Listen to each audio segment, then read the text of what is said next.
We're starting to train the technicians right now. Pretty Yeah. complex, pretty complicated work, and much, much more dangerous for technicians than the combustion engines. They're like the daredevil flyers that were trying the new airplanes out when they didn't know whether they can come down or up, right? Yeah. Yep. It's also much more dangerous for first responders when they have to go to a vehicle, accident, and they have a 120 or 200 volt electrical system to contend with. Exactly. Mm-hmm. Well, hopefully, as we move more and more towards autonomous, vehicles, the accident rate hopefully will drop. Yeah, but all the fun's going to disappear. Yeah, you know what? But you can still have have the fun on the back road. Get your, your 78 fastback. Yeah, I think the people that design all these electric cars live in cities. They don't recognize that there's something called, the rural areas of the state where, you don't have roads, you don't have broadband, you don't have electric charging stations.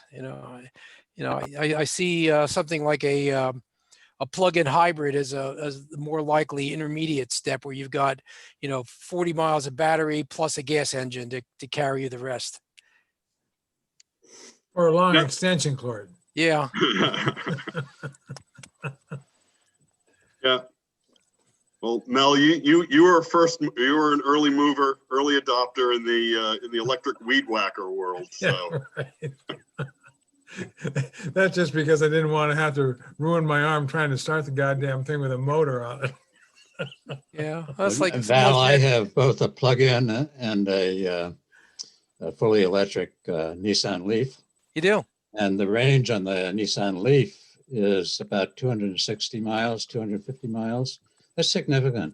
Yeah, and that's not far off from the a plug-in gasoline. takes us around town and to Keene and so forth. So all local trips, and then you plug it in again. Yeah. So it's good for about 30. It depends on the cold outside, the weather, but it must sound like driving a golf cart, an electric golf cart. Yeah, a little bit. There's a buzz. I think what Val's talking about, though, is a 6-speed with 315 horsepower under the hood. Oh, yeah. I think there's going to be gasoline around for quite a few decades. Yeah. Well, all right. Fun discussion there, and more fun to come shortly. I think we're just a few after 2. I got, let's see. John Beardmore sends his apologies, but let's see, looking around. I think we got everybody. Let's see, where's Representative Ladd? Well, he was saying this morning, he was supposed to be on the call this morning, and we got the word that evidently he and his wife are tending to their 2-year-old grandchild today. And that's evidently is a fairly full kind of responsibility that they're taking. So I don't know whether Rick's going to be able to be here today or not. He missed our morning meeting. Hopefully he'll jump in, when he can. And we've seen Rick's grandson make an appearance on one of our Zoom calls. Oh yeah, he and his wife have been doing a lot of support of their several grandchildren. So. So, well, all right. Well, let's why don't we get this thing going? We'll get the roll call done, and Rick can join us when he gets a chance. So we'll call to order the Commission to Study School Funding. Today is November 12th, 2020, just a little bit after 2:00 in the afternoon, and consistent with the governor's emergency order for remote meetings with open public access, we will begin with a roll call of the members and introduction of everybody, and I'll start it off. Dave Luno here in Hopkinton with Ozzie the long-haired dachshund, and I see we've got Mel Myler. Mel Myler calling in from Contoocook, New Hampshire. Great, thanks, Mel. And Dick Ames. Dick Ames and Jeffrey in my home office alone. Right, and Thanks, Dick. And hopefully Rick will be able to join us when he can. But I did see Jay Kahn here. Yes, Jay's in Keene at home. My wife is elsewhere in the house. Great, thanks, Jay. And John Morgan? John Morgan is here. I am in Exeter, and I have my 3 kids and our babysitter in the house. Okay, great. Thank you, John. And Bill Ardinger? Yes, here in Concord in my law office. Hello, everybody, and I'm alone. Bill, I thought you were supposed to be retired. Yeah, not completely. Okay. All right. Jane Bergeron. Good afternoon, everyone. Jane Bergeron. I'm here in my home in Waterville Valley with my dog Otis. Great, thanks. Thanks, Jane and Otis. And Corrine Cascadden. Corrine Cascadden in my home office in Berlin, New Hampshire. Great, thanks, Corrine. And I see Superintendent Ryan today. Hi, everybody. Great to be here in the HQ of SAU 16 on 30 Linden Street in Exeter. I am alone. Great, thanks, Dave. Let's see, John Beardmore sends his regrets. He'll join us next week. I see Iris Estabrook. Hi, from Portsmouth with family, but not here at the moment. Great, thanks, Iris. And Barbara Tremblay. Hello, everyone. Barbara Tremblay here in my home in Keene, and husband's in another part of the house. Great, thanks, Barbara. And Chris Dwyer. I'm here in my Portsmouth office and I'm alone. Thanks, Chris. And Susan Heward. I'm in Hooksett with Turbo the cat. All right. Thank you, Susan and Turbo. And Val Zanchuk. Good afternoon. I'm in my office in Jaffrey by myself. Thanks, Val. And Mary Heath. Hi, Mary Heath here in Manchester, and my husband's in the other room. Great. Thanks, Mary. And then we've got our team from Carsey School with Carrie Portree. Carrie Portree here in Dover, New Hampshire, in my apartment by myself. Great. Thanks, Carrie. And Jordan Hensley. Jordan Hensley, also in Dover. My fiance is also in the house. Great. And Bruce Mallory. I'm calling in from Kerry Point, Maine, at home alone today. Great. Thanks, Bruce. Let's see, Jordan, how are things looking as far as access is concerned? Everything's looking good. Great. And I see we've got 11 attendees. So thanks everybody for taking time out of a Thursday afternoon.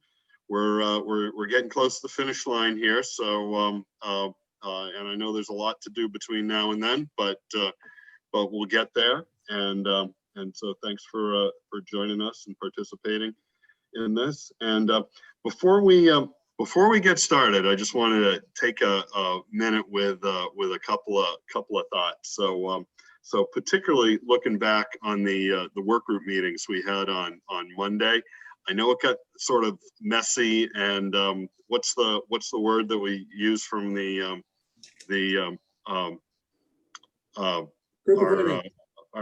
what is it? From the group agreements, it's raggedy. Raggedy. That's the word. So it got a little raggedy. It got a little messy. I'm definitely responsible for a lot of that, and it was a little frustrating. I was a little frustrated afterwards, and I spent a lot of that night sort of chewing on what I heard and what I learned and what I thought I was saying and what I heard other people saying, and in the intervening couple of days, I came to a much better understanding of I think where we're at, and also I think the meaning of the work we've been doing, in particular the work that the adequacy work group has done with the really understanding what adequacy means and what the education cost model means. And I guess I was sort of caught up in the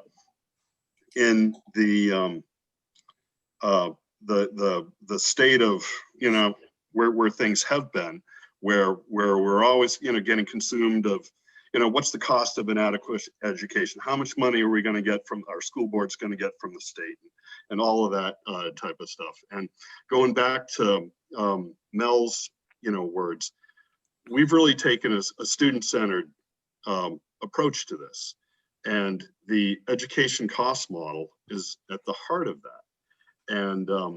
And it really is all about the equity that I think we're looking to bring to public education, and whether it's equity for students, obviously that's a big part of it, but also equity for families, for taxpayers, and and for basically all Granite Staters, because as Mel's pointed out many times, this is a shift from my kids to our kids, and the ECM is right at the heart of it. And what it's based on isn't what I was trying to put my finger on Monday, which is, oh, well, what's the dollars of the the state average outcome, or is it one standard deviation below or one standard deviation above, or anything like that. It's the equity that comes through having a state average outcome, and for having a system that I think enables all the students to achieve that. But as I was sort of processing this, and this had come up in an earlier meeting, is it also puts public education on the right path for improvement too, because it, in business, you're either growing or you're shrinking. There's no treading water, staying the same. And I think probably the same is true, in other systems as well, including education systems. And people can argue that they've seen a lot of decline in the performance of public education, and if your system isn't designed to have a continual improvement, then I suppose that's the direction things are going to go. But I think this whole thing focused on state average outcomes, not to put a point on it as to where it is today or where it was yesterday or where it's going to be tomorrow, but that it drives equity, but it also drives improvement in the right direction, improved performance for all students. So I'm really excited that of where we are right now, or at least where I feel I've come to in this, and I'm sure everybody else is much further along in this than necessarily I have been on it, but that that we've got the principles that we're gonna I think take a look some more at today, make sure that we've got everything that nothing's missing. We're not going to get in deliberations today.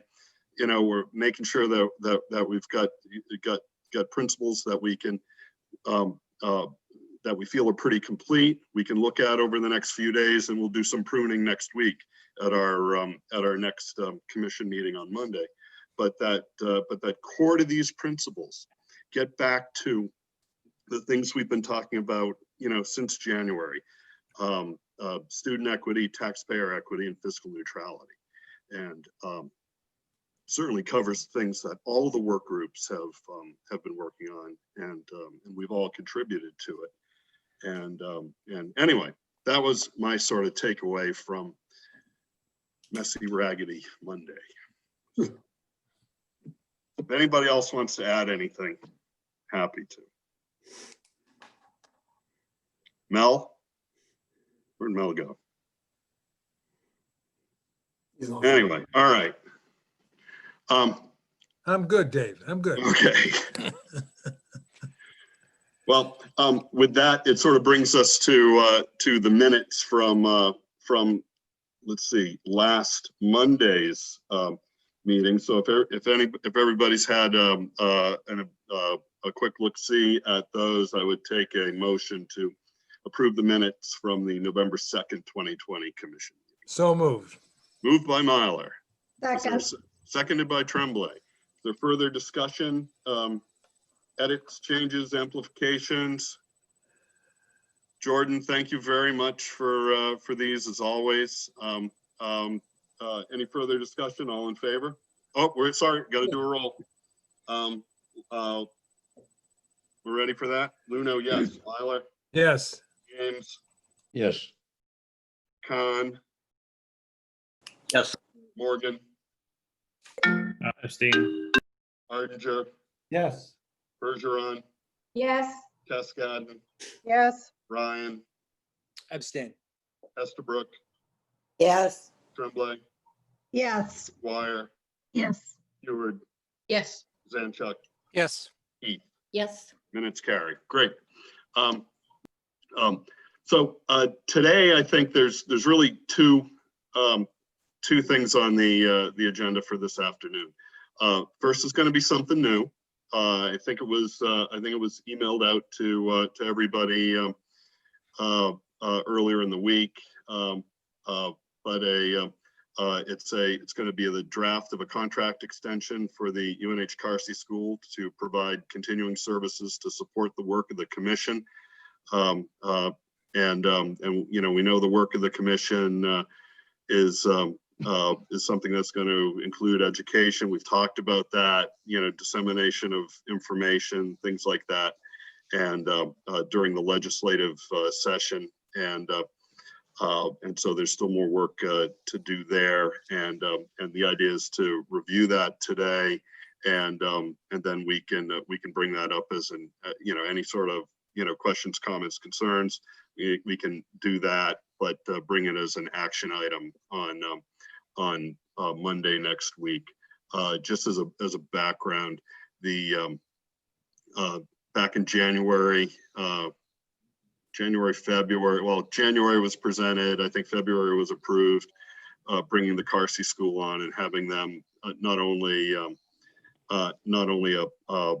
portion of our budget for the Carsey School, but they also manage the payables for our contracted services. So most of our budget was sent by the state treasurer to the university system for that purpose, and I believe there remains to be about $45,000 or so. I think we have the specific amount in the contract extension proposal that is still in. It's basically the remainder of the commission's budget. So with that, I'll just sort of turn it over to Bruce if you could walk us through what this is all about. Sure, I'd be glad to. Thanks, Dave. Yeah, so you should have that access. If you'd like me to share the screen to walk through it, I can. I think that would be great. Yeah. All right, fine. It's pretty straightforward. It's not too complicated. Let me just pull that up, up to the top. So you'll see that the dates on this run from roughly January 1 to June 30th. So 6 months, just to make sure that there's plenty of time to complete a public information process, provide any additional support and analyses to the commission, recognizing that the intensity of the schedule we've had will really slow down after our report is submitted in December. But once the legislature is in session and gets through its initial sort of organizational process and bills begin to get filed, hearings begin to be scheduled, there will be a need to explain our report, findings, recommendations, principles, considerations, and so on to the general public, to key stakeholders, and of course to legislators who are deliberating how to proceed based on the findings of the commission.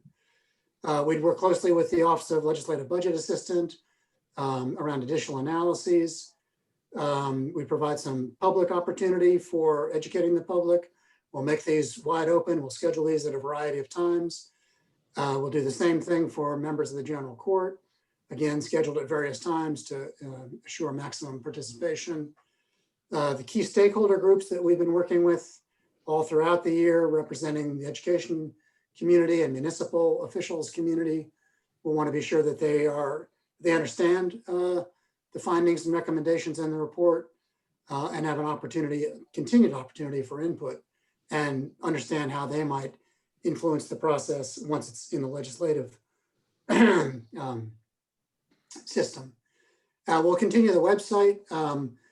As you know, we've been able to compile a really rich set of resources for the general public and for decision makers and policymakers on school funding, on constitutional issues from across the country, as well as specifically here in New Hampshire.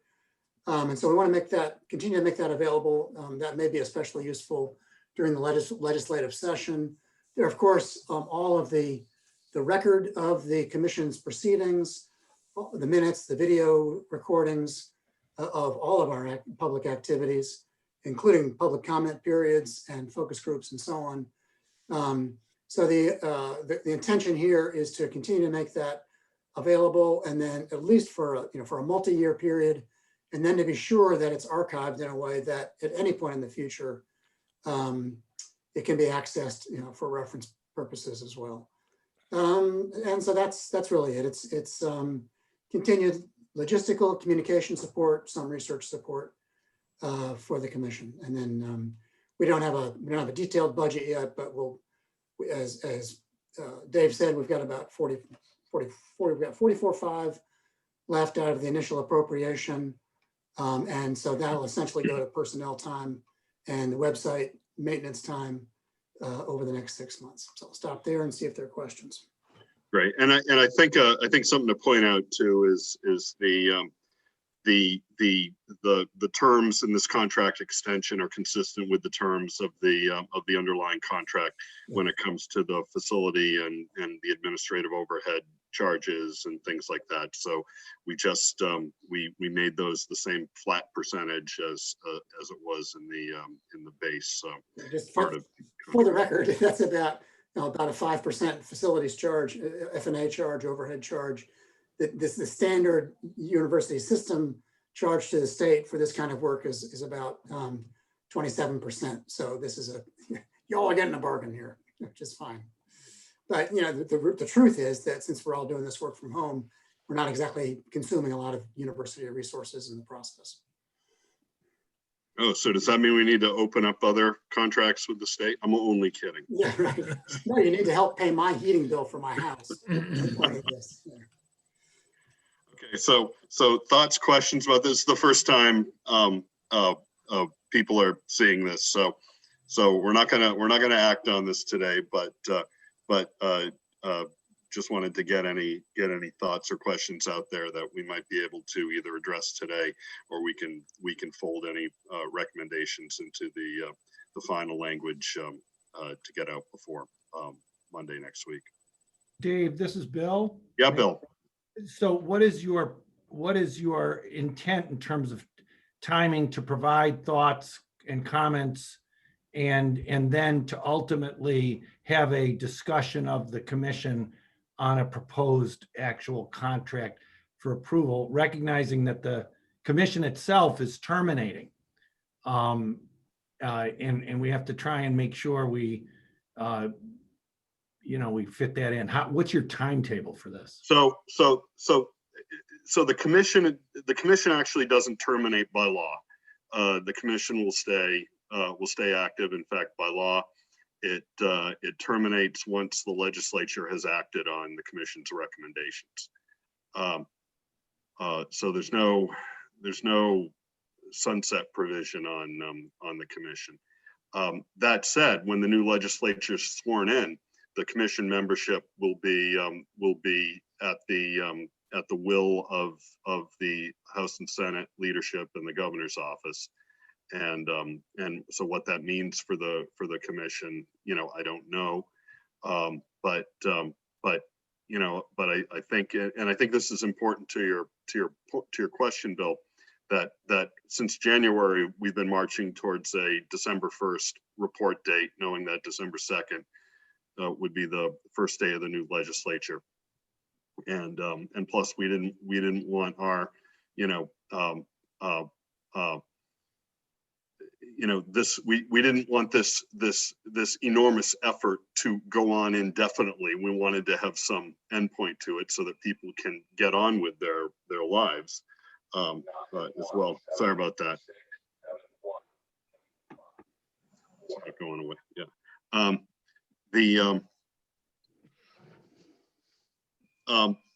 But the idea behind the contract extension, though, you know, the commission started with a $500,000 budget. We're about 455 into it right now, and we, you know, we think given the work that we still have, you know, in front of us in terms of disseminating information about the commission's work, its finding, its recommendations, and how that might fold into policy development, that the Carsey School would have a continued role in this, given their familiarity with the work. And so most of this is surrounded by that, but also a very important part, and I don't discount it at all, is the website that I think it may be one of the, you know, most comprehensive sites anywhere with respect to school funding. Certainly it is for New Hampshire, but also for the you know, research you know, with other states too, and we just don't want to lose that. You know, we've learned from Massachusetts that it takes years for things to sometimes even begin to get put in place. So so we want to make sure that we've got the materials and we've got the access to those materials for not only, you know, this legislative session, but future legislative sessions. And that we've got materials that are both detailed in nature as well as at a sufficiently high level, so that people can be brought up to speed and know where to go to learn more. So I think that's the idea behind all this. And I think I get that idea. The issue is timing and discussion. I think, you know, just in my first reaction to this, I think there are some legal issues here in terms of, you know, for example, the website, the legislative branch owns it right now under the current contract. And I just want to make sure that, you know, with the change that is coming, you know, with the election, that someone in the legislative branch has examined the legal aspects of the expenditure of these dollars on this purpose. The question is for you is really in terms of timing. When can we conduct you know, questions on that and bring it and have it discussed in front of the commission? When are you thinking of having that happen? Well, we're thinking about having that happen on Monday, but I guess it would sound like your question or concern goes to the underlying contract, not the extension. I mean, this is about production and dissemination of material. I try to scroll, I can't scroll, but down to the website, it's continuity of the website. It doesn't get into ownership. If we, I don't know where we may have claimed ownership of the website before. All work product in this contract. Yeah, it's state-owned work product. Yeah, I believe. Yeah, I agree with that. But that doesn't mean that the Carsey School has to continue to host it forever. This says that they would have to continue to host it and provide access to it for 5 years. You know, I could argue that maybe that should be pushed to 10 years. And you know, I don't, you know. And part of it, Dave, I'm not sure that that the commission has the authority, you know, to because we're coming to the end of, you know, I understand what you're saying. You're interpreting this as saying that the commission continues beyond the date of the final report. I'm not so sure that that's the right legal answer, Dave. And so the question is, when are we going to get a review conducted of terms? And when is it going to come before this commission with its current membership to talk about that? So I think we actually do have the authority, the same way we've had the authority to sign contracts and expend funds. I mean, I think that was given to us in House Bill 4 that created this commission, and you know, I do bring this type of thing to the full commission for you know, for review and formal approval. Like I said, this doesn't you know, change any of the underlying terms in the existing contract, which was reviewed by General Court legal counsel, and doesn't get to any of the underlying, you know, ownership, intellectual property rights, anything like that. It just talks about some deliverables that would happen over through June 30th to support legislative activities, and then one that I felt very important about, which is continuity of the website. So you know, for you know, and so I could certainly see that without this, you know, the services through the Carsey School would finish up on the end of this calendar year before the legislative term has really started. Agreed. Dave, the original contract I was comfortable with. I knew that had legal review from the perspective of both the state and the university system. I think a new contract extension should get the same review. I appreciate your, you know, the substantive points that you're making, but I think that this is, I think the commission should have the benefit of a lawyer on its side, whether it's, it would be legislative counsel. Yeah, I mean, I think I could certainly get this over to Jim Cianci, and also include the original, you know, underlying contract that's already been reviewed, and see if he's got any concerns with this, and maybe we can do that as well, you know, with the university system, to make sure that there's no issues with this. But And I agree. And also, you know, the issue, a lot of times you have lapses. You know, I just want to make sure that we're not participating in anything that runs afoul of some, you know, some budgetary rule, some cyclical rule.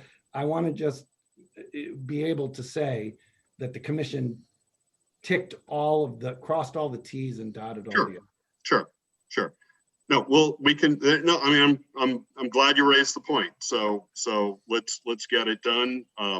That's why we're bringing it up now, and hopefully we can have those reviews, you know, conducted before Monday next week. So, or if not, then any motion on Monday would be contingent upon review and approval by legislative council and university system council.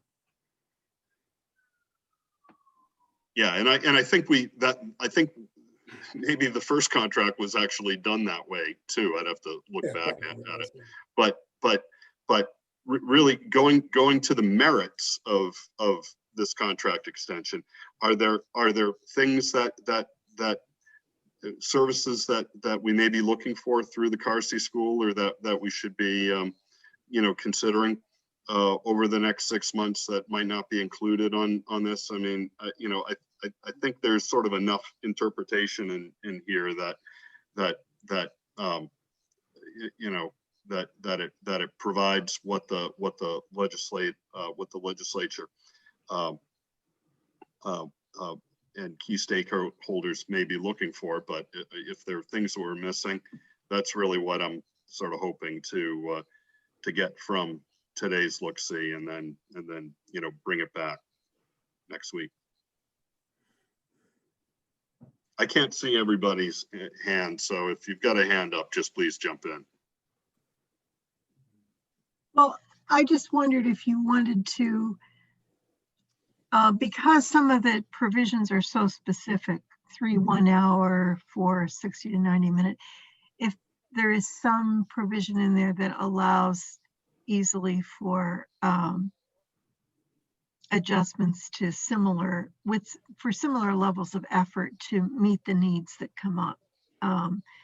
you know what I'm saying? Yeah, Depending on like have a pool. either that or just make sure that, you know, this isn't limited to the letter of what's here, but that substitutions might be made that don't cost more, but that are different arrangements than Yeah. what's described here, particularly for engagement, because they'll be, you know, episodic and things that you want to take advantage of that might not just fill these requirements. Yeah, no, that's a good point, Chris, and yeah, that's probably the part that definitely needs to be, you know, adjusted and looked at to make sure that that the Carsey school has the flexibility in order to, you know, meet the needs of the legislature, legislative services, the LBA, you know, and others that may need to draw on their expertise. And that's consistent with how we've operated up until now.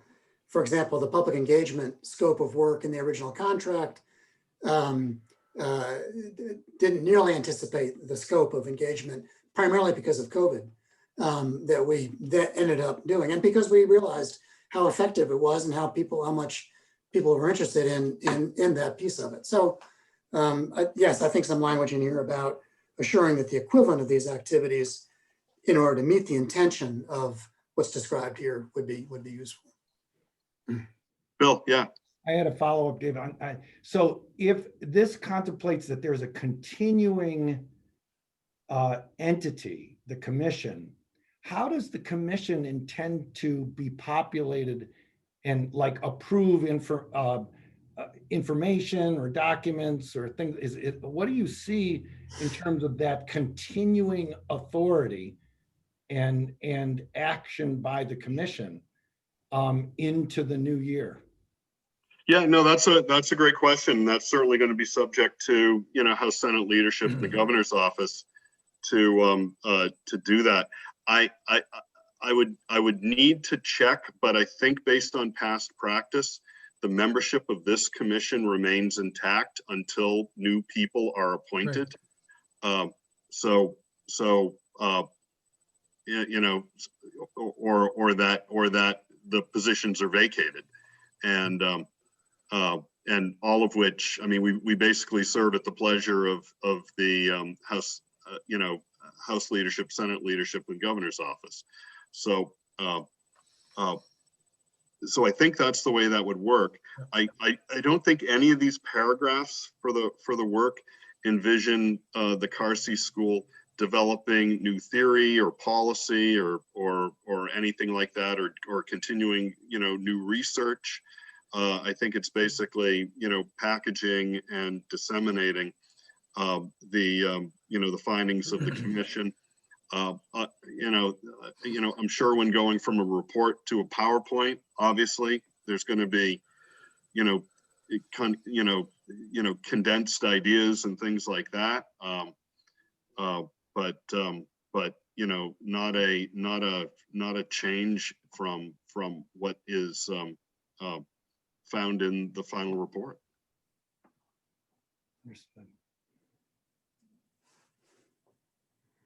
I mean, is that about right, Bruce? I mean, yeah, yeah, right. We're here to be sure that there's a transition from this phase of the commission's work to the deliberation and implementation phase. That's really what this is trying to describe. Knowing that we'll see where this, we'll see where this goes when the legislature begins. Knowing that we've learned a lot of lessons about uncertainty and unpredictability this past year, and so opportunities to gather, whether deliberation will be face-to-face or online, all of that's to be determined. Yeah, I would just, David, I would add that I think Chris's point was really important, that I think there will be a flexibility provision in here that allows adjustment, a re-steering of this final stage if need be. And if that's there, I think this whole arrangement makes eminent good sense. I mean, it's a follow-on from our work. We've always contemplated that we would do this. But we now have a change looming that may mean a change in the commission's membership. We don't know that. And we don't know, actually, we don't know how receptive the legislature will be to spending time listening to or learning about the commission's work. We just don't know any of that. So having this flexibility, I think sort of solves the problem that Bill's bringing up, apart from making sure that the legal review is done, and gets us the extension, and then what happens to it happens to it. You know, we don't control that. Absolutely. And Dick, you're kind of on the right. What I don't want to see happen, you're all right. Uncertainty is everywhere. We don't know what comes.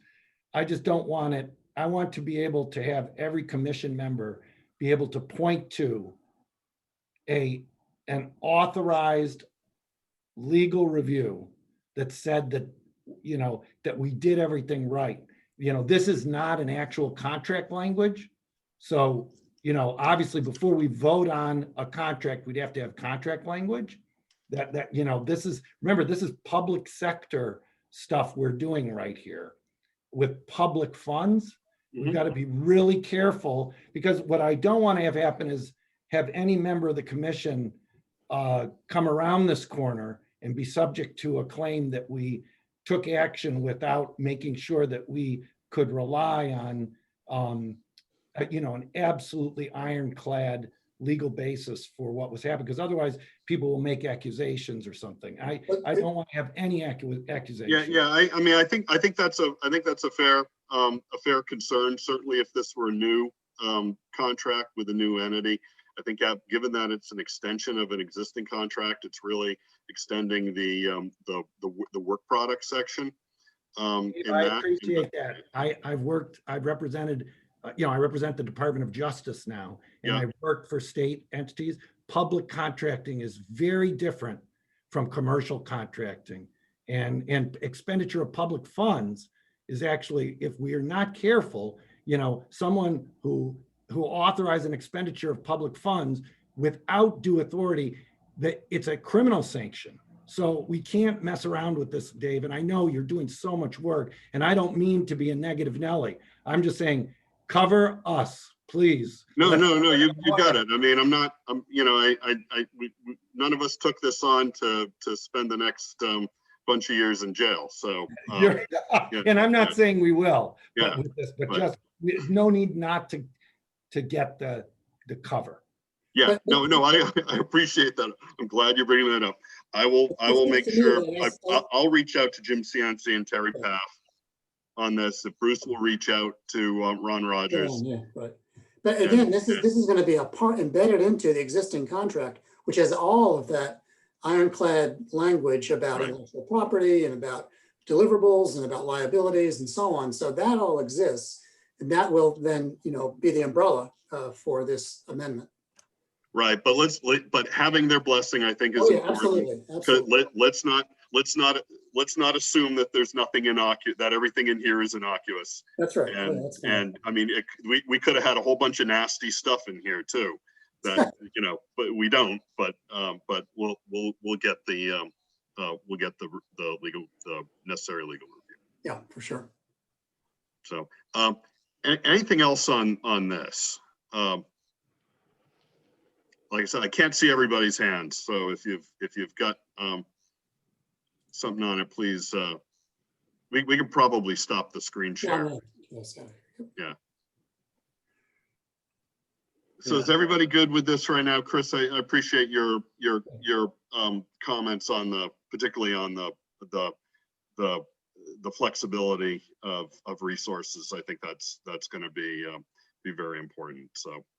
David, I'd just add that I think it's a good question about our committing funds into the future.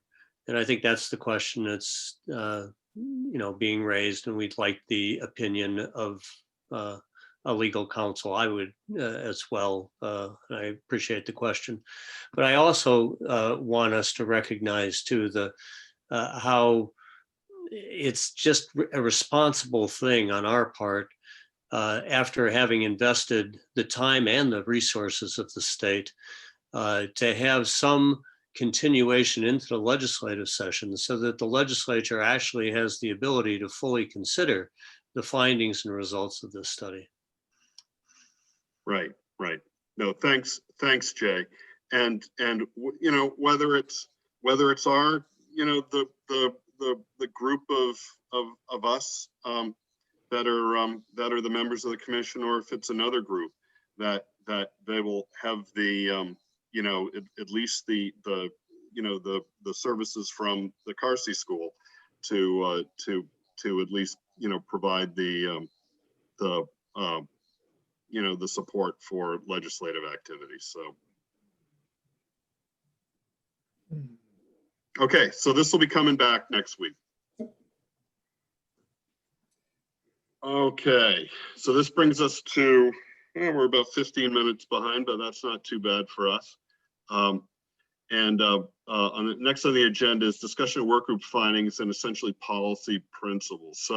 So I want to put out here before we begin with public engagement. I think we're going to go in the order of public engagement, adequacy, and fiscal policy, because I think that order sort of that's the storyboard order of this work.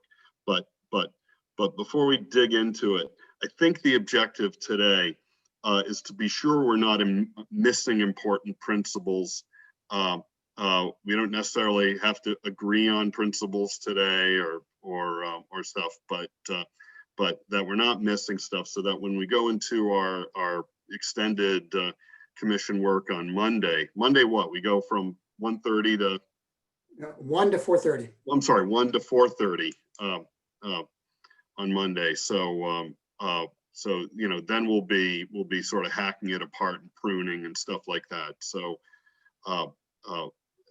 so today it's really make sure we're not missing anything. If something's misplaced, you know, we can talk about that and stuff like that. But I don't expect you know, heavy deliberations today. Is that about right, Bruce?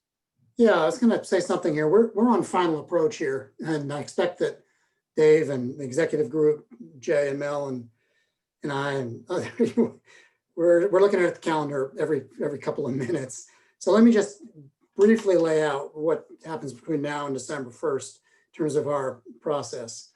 So Dave just described the purpose of today's discussion. Next Monday, we're in this extended session.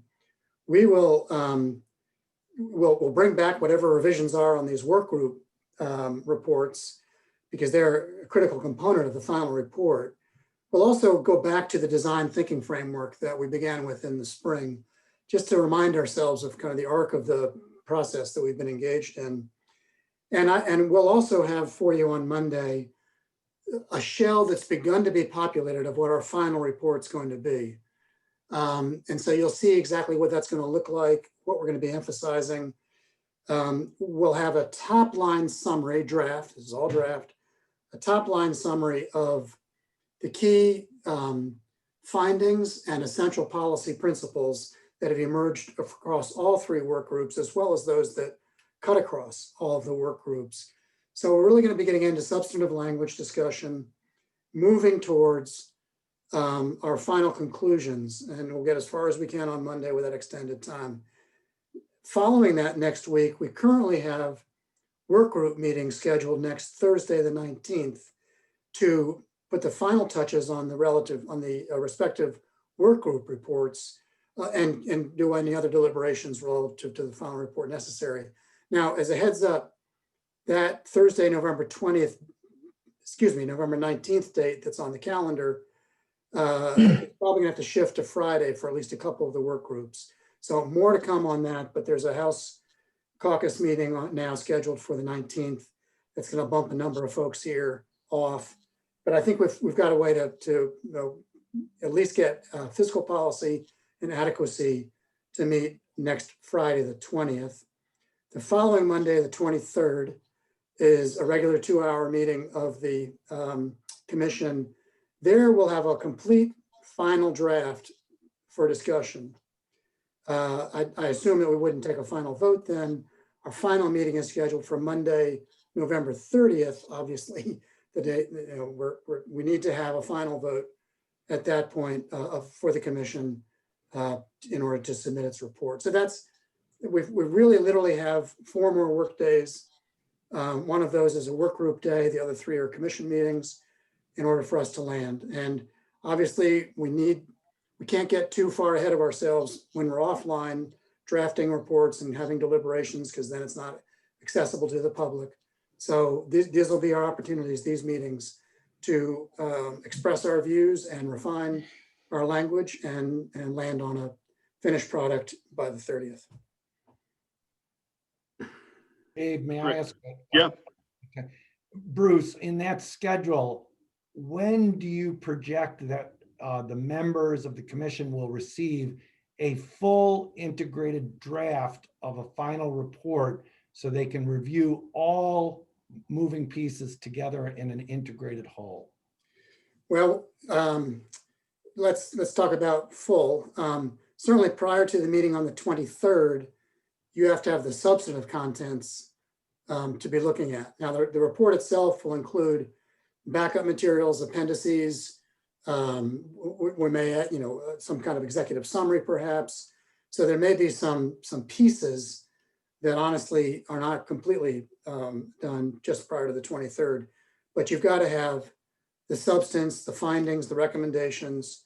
Right now, I've already started to draft all the introductory sections about how the commission's carried out its work, the testimony that we've heard, the process that we've used in our deliberations. There'll be sections in that report for each of the work groups, and then there'll be overall conclusions. And I'm using language loosely right here. There'll be findings, there'll be recommendations, there'll be considerations. So in any case, I want to give you enough prior to the 23rd to have that discussion on that day, and then do the final fill-in and amendments and revisions based on the discussion on the 23rd for the 30th. So sometime over Thanksgiving weekend, you'll get the final report for review. So that's the best we can do. And I appreciate your patience, because you know, if you may get a document several hours before a meeting or 24 hours before a meeting, because we're simply are chipping away at trying to put the whole thing together. Now, hopefully, you know, as you take a look at this document over Thanksgiving weekend, that the sections and the paragraphs and the points are going to look familiar, because they're going to be things that we've talked about. They will be from the messy documents we're looking at right now, which actually aren't as messy as they were a few days ago, or a few hours ago. Yeah, or a few hours ago. And so you know, these things should be very familiar to everybody once they're all pulled together. I agree that when you know, when we look at taking final positions on things, you really have to look at everything as a whole, because it's hard to, you know, like we've had a hard time even in the work groups to get behind, you know, an adequacy point if we don't know what the sort of corresponding point is going to be in fiscal policy. And so we have had to try to develop these things in series, and you know, it's a lot easier when one person can sort of put them all, you know, together and say, here you go. But we've really been trying to, I think, build these points organically from within the work groups. And now we're at a point today where we're actually we'll be at least seeing them all for the first time at the same time, making sure that things are in the right place. You know, are there things missing? And then have a few days to chew on them and get to it on Monday next week when we start pruning these things out. And building up the final wording, and then a lot of the work that Bruce is going to be doing, and the Carsey team is going to be doing in terms of building out the report. We'll be adding backup information to these points, things that we've heard during testimony going back to January. None of that stuff should be new either. We've heard it, we've seen it in the minutes, we've got it in the video. Zoom videos from the meetings in April onward. And we've heard a lot of things from a lot of people. That's the thing. And I want to make sure that, that we're referencing what we heard from people and what we've learned from research, whether it was Daphne Kenyon presenting or the conversations that we had of the Shaheen Revenue Report, or going through the Fed Reserve Bank report on school funding in New Hampshire, and there's umpteen others too we've had. So referencing those that testimony, those documents, those will be the things that have the backup to support the any sort of principles and recommendations that the commission takes. I don't see ourselves being in a position where we can make recommendations for things where we haven't heard testimony on or substantial testimony on. I think anybody could argue, well, you didn't look at this, or you didn't look at this, or you didn't look at this. And that's true, because public education is a huge area. And there's things that we didn't get to in the 11 months we've been together. And we do at the end of the discussion today, we do want to go back to referencing the charge, an important point at this, and so that was included in the agenda. So we'll and the report itself, of course, will be keyed, indexed directly back to the charge. And so that's why when folks will ask, well, why didn't you do anything about interscholastic athletics? Well, it wasn't in the charge, so we didn't address that.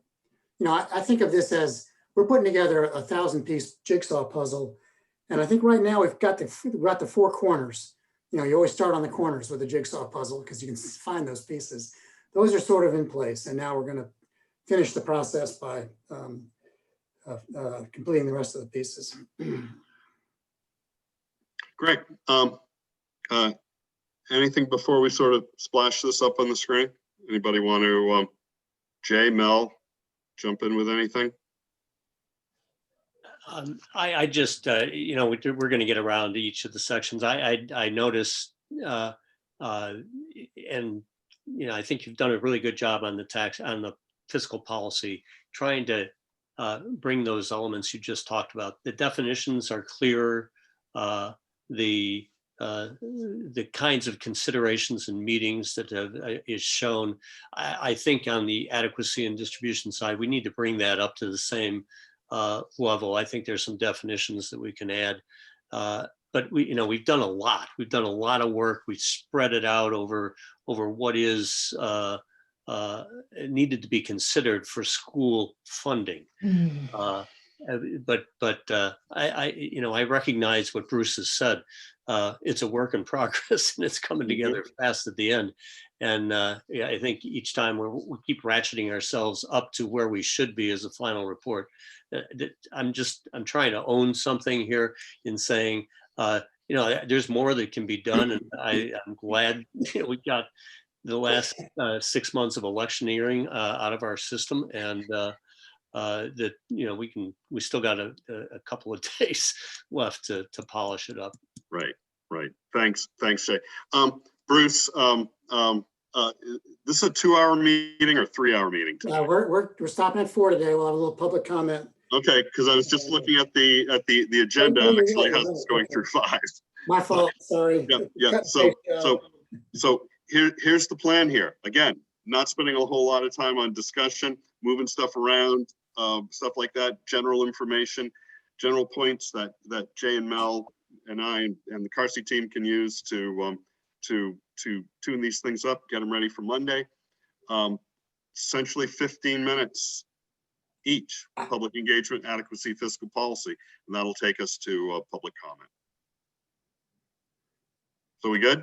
Yep. Mel, I'm going to turn it over to you and Carrie to take us through the public engagement piece. Well, Carrie's not here, so Bruce, I'm assuming you're going to be able to pull up the report. What I'd like to be able to do is we've gone through here, kind of outlining. If you'll scroll up, Bruce, you'll see what we've tried to do is dealing with the questions that we dealt with. We then list also the numbers of engagements that we've had along with the questions that we've had.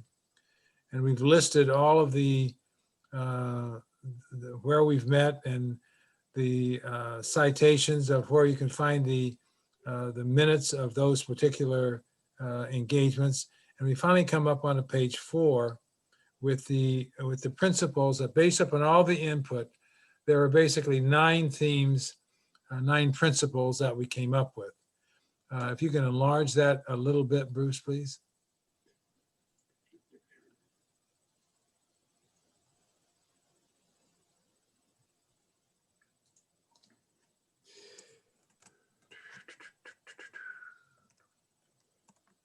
See, is that better? That's better. Thank you. I'm not sure how you want to deal with it, David, but I mean, I don't frankly have a need to read these where people can read them themselves. So I'm not sure how you want to pursue that, but I think what we want to do is kind of look at these.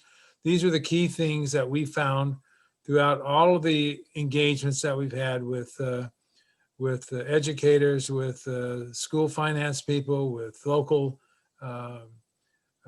business administrators, all the folks that we've dealt with, the 65-year-old and older, the taxpayers organization. These were some of the 9, these are the 9 principles that we came up with as a group. And again, I would encourage members of the work group, if they want to have any comments on it, to deal with this.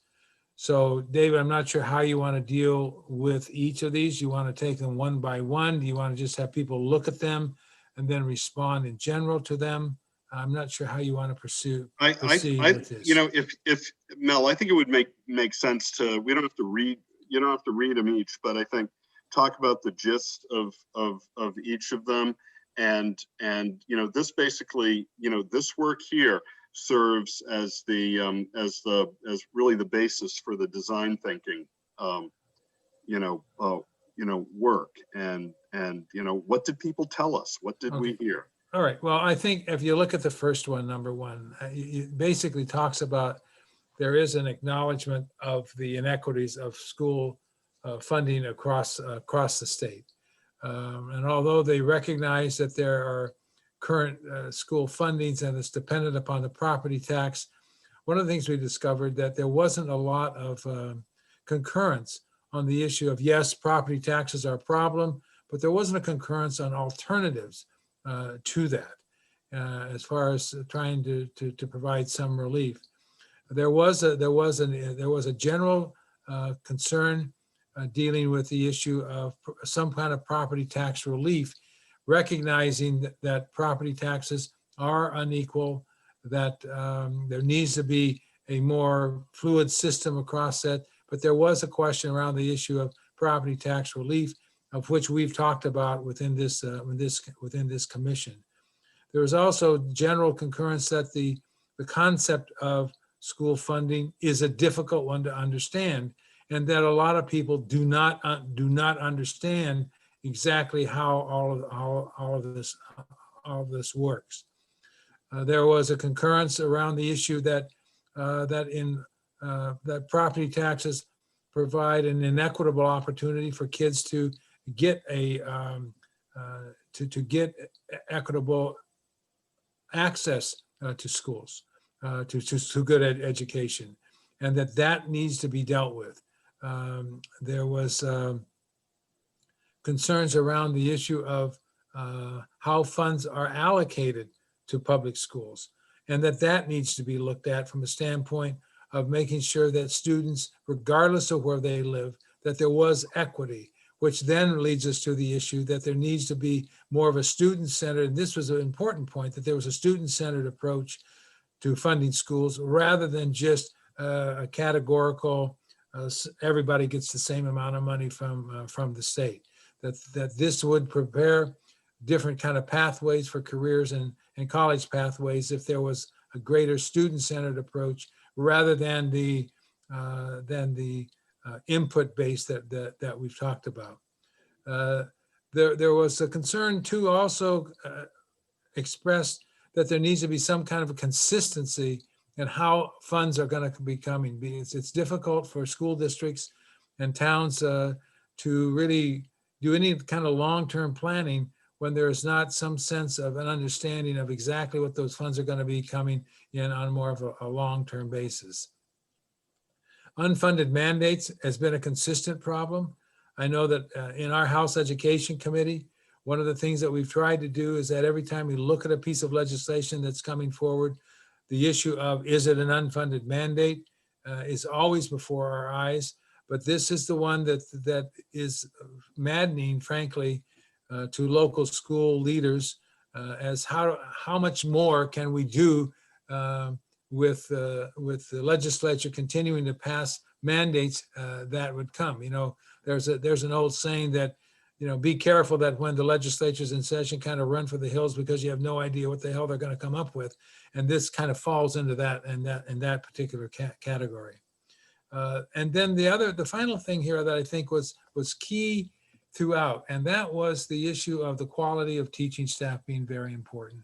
And this came out from school board members, from students particularly, that in order to have a high quality education and to provide some equity of consistency in receiving equitable educational opportunities, of having teaching staff that can stay there, that a school district, a poverty school district should be more than just a training ground for teachers to then go and be there for a couple of years, get their, make their bones, so to speak, and then move on to a higher paying school district. And to have the constant turnover, I would say, of not just teaching staff, but I would also say administrative staff, because although those of you that know me know that I'm clearly a teacher advocate here, I'm the first one to say that if you don't have strong leadership in the school buildings through principals, that you need that consistency of leadership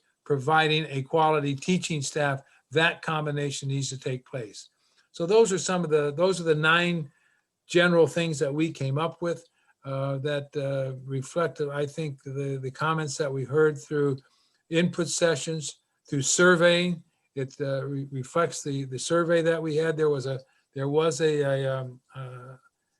connection between the the UNH survey and what we heard from people talking with us.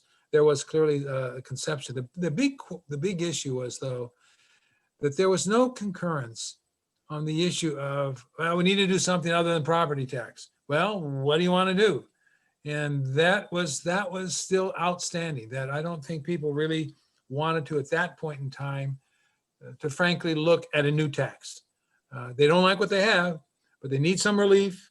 They need to have greater equity in how it's distributed. But as far as additional funding from additional tax, that was very uncertain as we dealt with people. Chris, you had a question.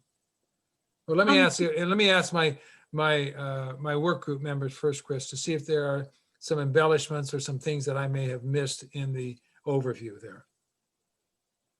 You know, Corrine, Sue, David, Corrine? Yeah, I'll just add, definitely the overarching themes were definitely the equal opportunity for all our students in the state and to provide less reliance on local property tax.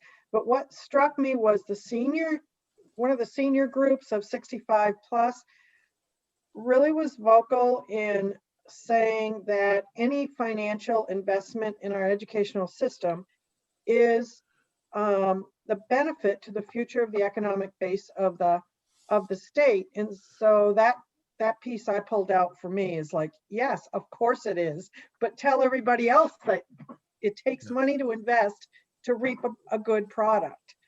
But it came out in that senior group. So otherwise, no, you covered it all. John, Susan, David, do you have any embellishments here? I can't see your hand, so just shout out. No. Yeah. Great job. Okay. Yeah, no. I do, Chris, one more final point. I do want to emphasize the fact here that I think as we move forward with our alternatives here, we need to also look at this property tax relief very clearly here, because there's no question in my mind that as we talked, I think across the board, that the need to look at that it hasn't been looked at in 20 years. what the DRA said to us. They even said, remember, that this is an antiquated system that we have right now as it currently sits there. So I think as we move forward with the fiscal policy, et cetera, that is as important, I think, as we begin to look at other alternatives of what we're doing. Chris, you have a question? Well, I think these are very good and clear. Two points. One, and I have tried to read all the back stuff that you've been collecting, and it seems to me this last point that's been made about property tax burden, as you said, it's important to kind of say that cuts across. People don't necessarily link that to inequities.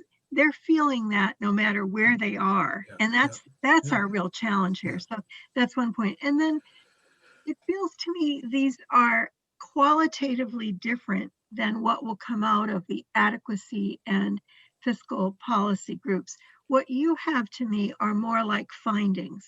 You've sort of set a foundation of findings.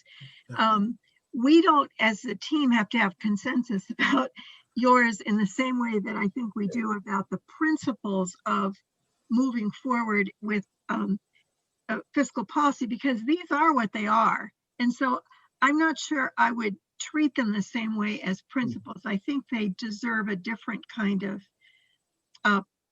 part of the report, if that makes sense. Mm-hmm. Yeah, it does to me. Mm-hmm.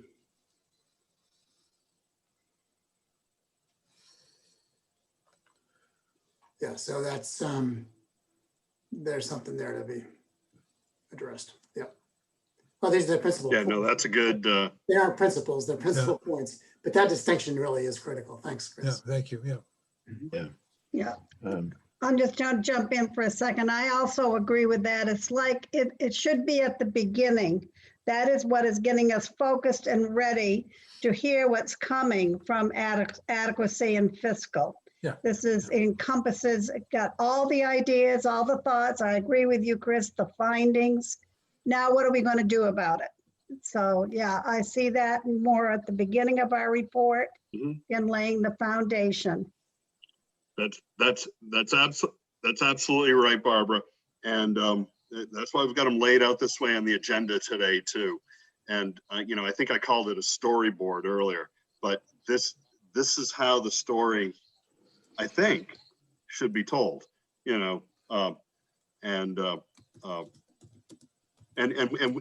we need to make sure that we're focused on that, particularly as this all starts weaving together, and that we're telling the story in a way where someone going through the report, they can fall, oh yeah, now I see this, now I see where this came, now I see where this came from.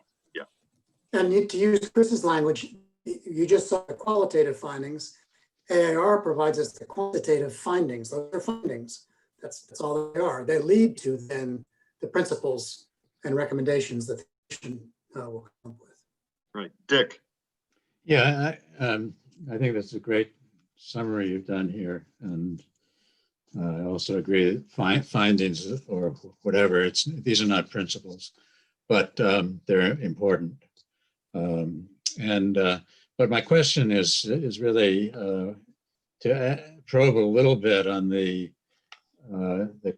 finding of a consistent concern about the reliance on local property tax to fund public schools, but no consensus on an alternative form of revenue. And to ask if there really wasn't much discussion, say, on the statewide property tax or, the current sources of state revenue, and whether they should be less or more. There's a lot of money pouring into the system from different directions. And so what about that? There was I would say in some, not all, particularly those who were aware of how schools are funded. The statewide property tax was part of the conversation, but there was no consensus on how it ought to be distributed or how it ought to be collected, similar to some of the issues that we've been talking about as a commission. And even I think, this commission had to go through kind of a self-education process about the language we use for property tax, local property tax, statewide property tax. Is the statewide property tax a local tax because it's actually based on local property tax dollars and so on. And certainly the Granite State poll, the UNH survey, I think close to a third of the respondents there felt that they didn't have enough information to even comment on alternative revenues as well as the statewide property tax. Yeah. I'll give you an example of that, Dick. I was in a meeting yesterday and this issue came up. And I basically explained the issue of an input base versus a student-centered base. And there were so many aha moments within the group because they'd never heard that before. They never even understood what the input process was vis-a-vis what a student-centered base was. And at the conclusion of the conversation is, well, why wouldn't you do a student-centered approach? And I said, well, that's kind of what we're looking at as a commission. But it was the aha moment of, oh, that's what this is all about. And I think as we look at, as a recommendation from the engagement community, there's a whole list of people that we need to have some serious conversations about as we begin to look at this. And my sense is if you went to the legislature right now and you look at the incumbent legislatures and you say, okay, how is it done, guys? Well, everybody gets the same amount of money. They have no idea how it's computed. All the work that Iris did on her work, that was years ago. And you've got a whole new group of people in there that don't have that sense of history of how that originally was founded.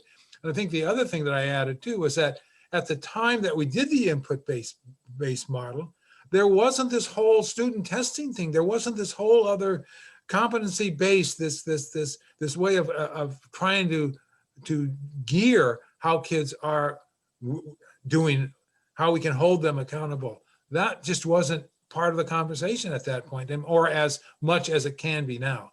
So I think, as my sense, just on this one little illustration I'm giving to you now, once you have that conversation, you can then have a much greater understanding of exactly how this thing can really be student-centered rather than just based on things.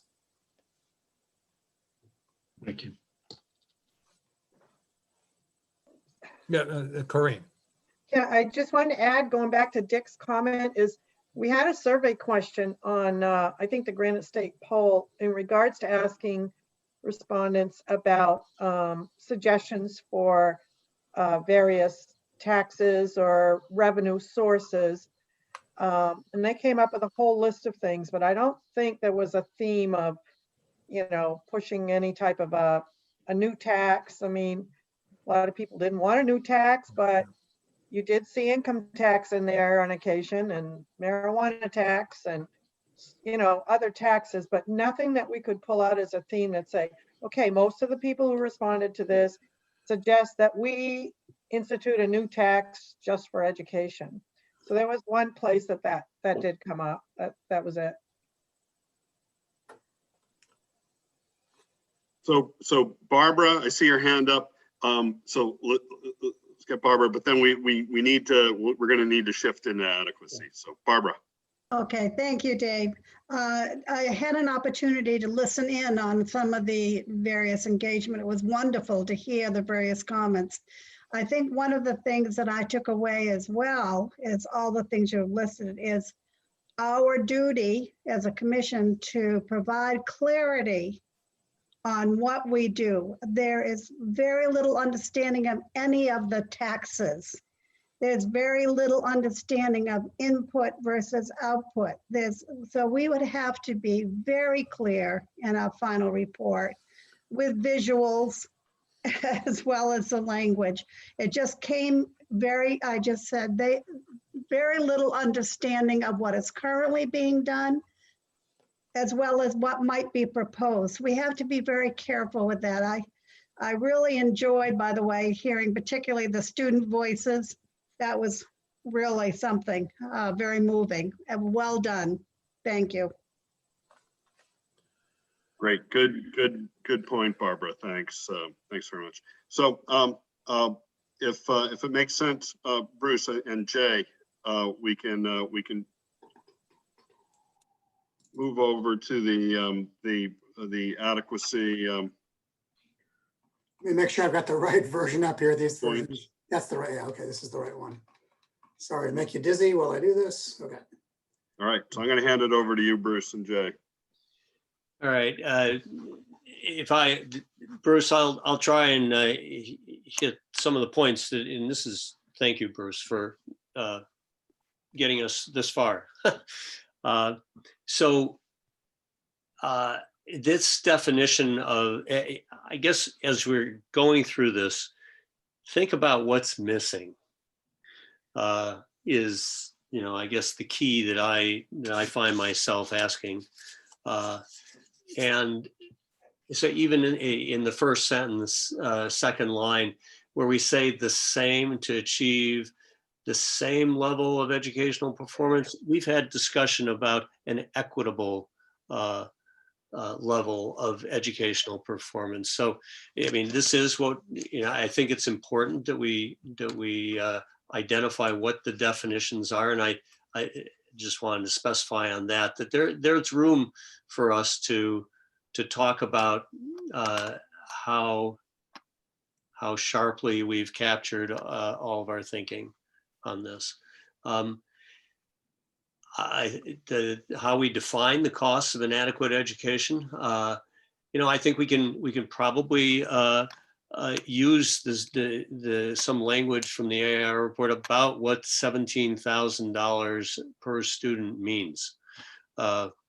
Somewhere in here, not in the outset, but somewhere, I guess I'm finding myself challenging myself to say, but we know what the average is. And while it's different for every kid, we know overall that there is an average. The second paragraph here, I think, is trying to capture what we found about adequacy, and that it's in 193, but it's elsewhere, and I appreciate that capture of that conversation. Where we have picked up, and Bill, thanks for giving us the language. It's not what kind of library you have. What we have with an input-driven model, and I think we've said it already. People don't understand what the input model is, and it's a standardization of what every school must have, right? At some 25 students in a class. A principal, a library, of that, and it's not that every school can do that, right? Corinne, you can tell us you can't get 25 students in a class and still have an adequate education offering in some school districts. So standardizing on the costs doesn't make a lot of sense, or the inputs. Standardizing on what the outcomes are starts to make a lot more sense, and that's what we're trying to convey. And that allows us to measure achievement is captured. Defining. We've got this tension. We've got two terms that we've got to work with. One is the student-centered outcome approach, and the other is a performance-based approach. We got outcomes approach and performance-based approach, and it's the performance-based really is what's in the statute. And what we've used throughout our conversations is outcomes. And we've got to make the link apparent because it can start to get confusing if we switch back and forth with the terms. It's a challenge to navigate, and it's apparent in this section. The next section on education cost models, this language ought to be very clear to us. We've edited this over a couple of different commission meetings and refined it to capture the last conversation that we had about that we're we haven't tried to grapple with alternatives to the size variable. But otherwise, we've tied this back to the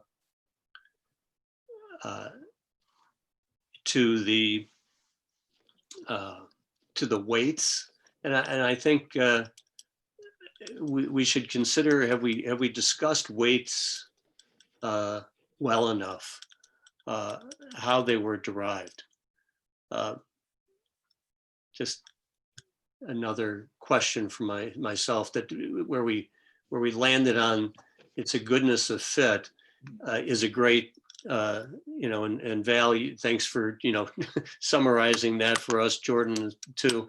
But it may shortcut the definition of how we arrived at these weights and how consistent this is with past studies.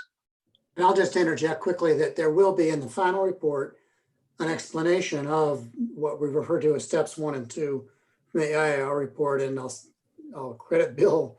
Thanks, Bill, for sending us some lay language that we can use in the report to make that as accessible as possible. And we haven't had a chance to review that yet, but remember that this is a part of a larger set of, this will be in context with explanations. That'll be helpful. Yeah. Yeah, good. All right, so the next few sections are refined these are the categorical aid programs, and another crosswalk that I think is important to, in particular, the 2008 study, are the 3 categories of adequacy, differentiated aid, and categorical aid, and just defining what was meant by those 3 steps and how they crosswalk to this study and our findings. This is the categorical aid programs. And so some statement of the whole of what categorical aid is, we'll need to give some context to this, but the pieces here, you'll note that process to achieve the target, that the weight is been removed there, and just to encourage that to achieve a goal, some flat dollar amount is needed. And these other steps too, the full funding of tuition support for CTE. There was just a report released this week on CTE. Val, I just forwarded it over to you because it came out on Tuesday. But of the total enrollment in CTE, 73% of it is in the schools that host, and only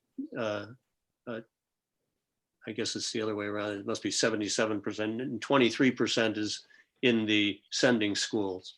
It gives you the sense of sending schools are really at a disadvantage because of the time and scheduling and a variety of things. So, I mean, this is important for us to recognize the tuition support and the reimbursement for transportation costs.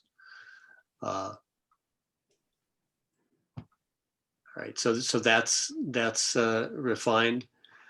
On building aid,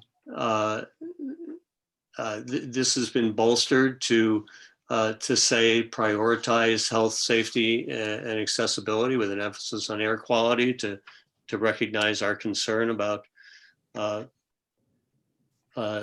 COVID crisis currently.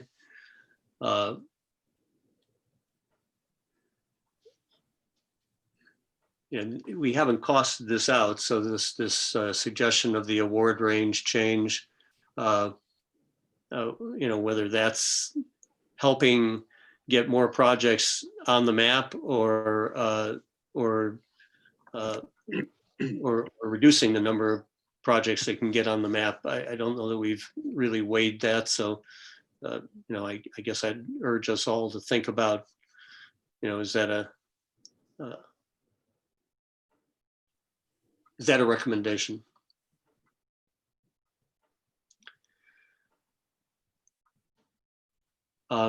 The special education part, which Barbara and Jane and Dick Ames have each contributed to,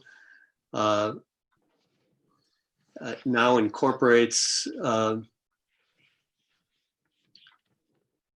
let's see. Bruce, do we have the concerns related to The charter school thing is that incorporated the charter school into this? Yep. This is what we got. Three up from the bottom. Yeah.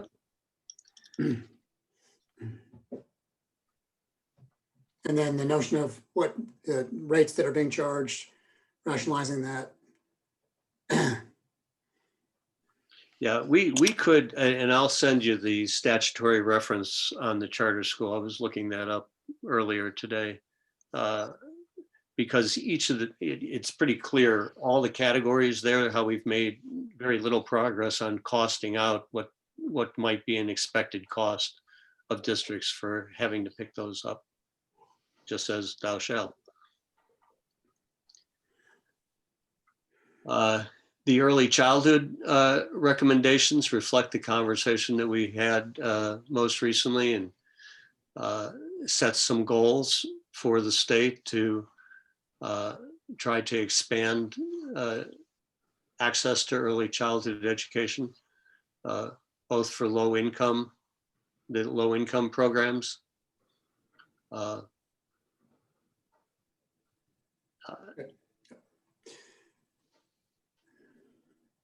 And then I think this is still open about what else beyond the special education charge issue and sort of monitoring and accountability issues are, what else, if anything, we want to say about charters and how charters are funded.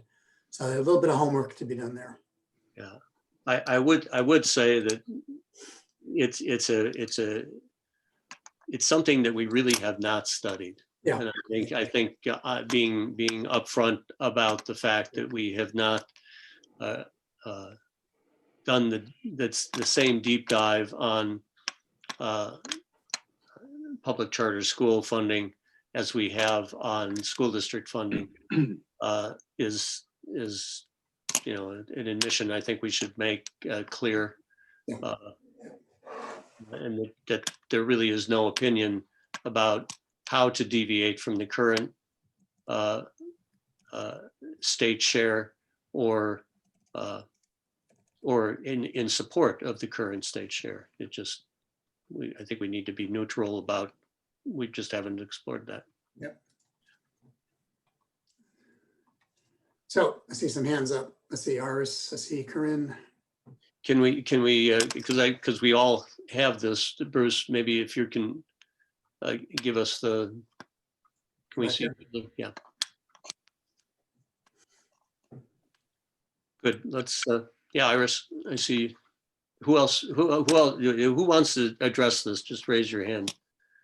Iris and Corinne and Chris. And then Chris, okay, thanks. Do you want me to start? That's what I was gonna ask. Okay, I just need clarification, just for my own understanding on career and technical ed. I thought there was a discussion of considering a weight to put in the ECM. Is it the group's choice, or are you recommending to keep it as a categorical aid program at this point versus adding it with a weight? I don't have an opinion either way, just so I understand what direction it's going. You are correct in saying what you've said. We've elected not to add a weight. Okay. Based on the conversation that we've had both in the work group and in our last full commission meeting, that the danger of both taking away from the weights or adding to the weights right. Carries a relational influence on all the other weights that we just are avoiding but suggesting that a flat dollar amount per pupil can help us achieve the workforce goals that we should be striving for, with more students getting involved in CTE than the current. I think that's another 20-some% of all eligible high school students are currently participating. Great, thanks. My turn, I guess. Well, I have two questions. One's real quick, just about the report. Each of these categorical aid programs, we did a background piece for each of those. Are those background pieces going to be in the report too? Oh, yeah, absolutely. Okay. Then and more substantially, back up to the definition section, the very last two sentences. I don't remember discussing, and I don't really understand what they mean is written here. It said, I mean, I guess I understand the first one. The performance-based definition will facilitate judicial review. I guess I understand that. But then if a district's outcomes are consistently below state average, such underperformance will provide cause for judicial review. I find it a little scary saying that an underperforming district will be judged by the judiciary and not by DOE or assisted. I mean, it's just a very punitive statement, and I don't understand where it came from or what it means. I agree with you. I mean, I think we need to. Yeah, go ahead, Bruce. Just give us a trail to how this is here. Sure. Well, you know, over time, various members of the commission have contributed some language that you now see in front of you. This is from one of our favorite attorneys on the commission suggesting this. And so if he or she chooses to speak up, they can at this point. We're not defending this by any means. This seemed to be something that was important to that member. Well, I don't remember the work group discussing it. It came out of nowhere to me. You know, and I would be happy to talk about it and just explain. It has not been discussed at the work group. This is something that I have provided to a couple of folks as a concept. In the court cases, the court has said one of the key things about determining a definition for adequacy is that the definition must facilitate judicial review, because obviously a standard that doesn't allow a party to seek judicial review of whether the duty to provide an adequate education is being achieved is not a standard. That was repeated in a couple of cases. And with a performance based, I mean, that's why I think I understand the first sentence. Right. But the second sentence is really problematic to me.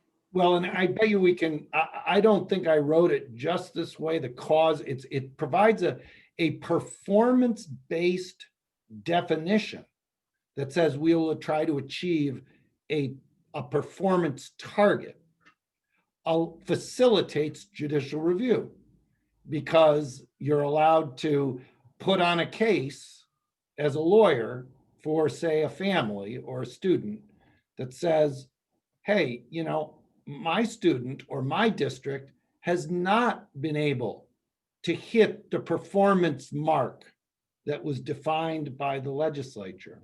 Whereas the current situation, and we saw it in the oral argument, with an input-based standard, you end up saying, well, you have to prove that the legislature defines whatever it is, 3709, as the cost of adequacy, and it doesn't really allow for a kind of achieving a performance-based target, because obviously the state defines 3709 and then is spending it.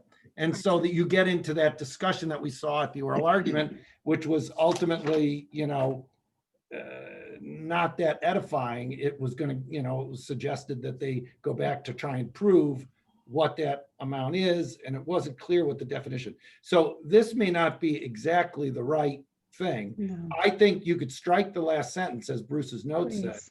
The goal is simply to facilitate quality judicial review by a clear performance-based standard. Well, that I would always support. I mean, Right. that's why I oppose the constitutional amendment effort, but Yeah. to take the court out of it. But I just find the second sentence is too much like no child left behind, and I don't want to go there again. Yeah, right. Understood. Yeah, I agree with what both David Ryan has written and Corinne. That's, we had talked in our committee about having some sort of a monitoring process that would fall under the DOE as it does now. And that would cause support for the district, whatever it is caused. So Yeah. we did not have this discussion, Iris, of the Yeah. judicial review. Yeah, no, that's where I think it should go. The one thing, Iris, to your point, and also Corinne, to yours, is any district or any student or any family has the right to bring an action Right. against the state or even against the district for failing to deliver on the duty. And so I want to make clear that by deleting that sentence, we're not saying that the only recourse is to the executive branch agency. In fact, judicial review, I agree with Iris. I was a strong supporter of finding the duty on the state to provide every student with an opportunity for an adequate education. There were other parts of what's suggested that the court said that I disagree with, but that core duty, I very much strongly support. So that was the intent, Iris, and I think it was clumsy the way it was written. Okay, thanks. Yeah, and I think the comments about supportive rather than punitive Right.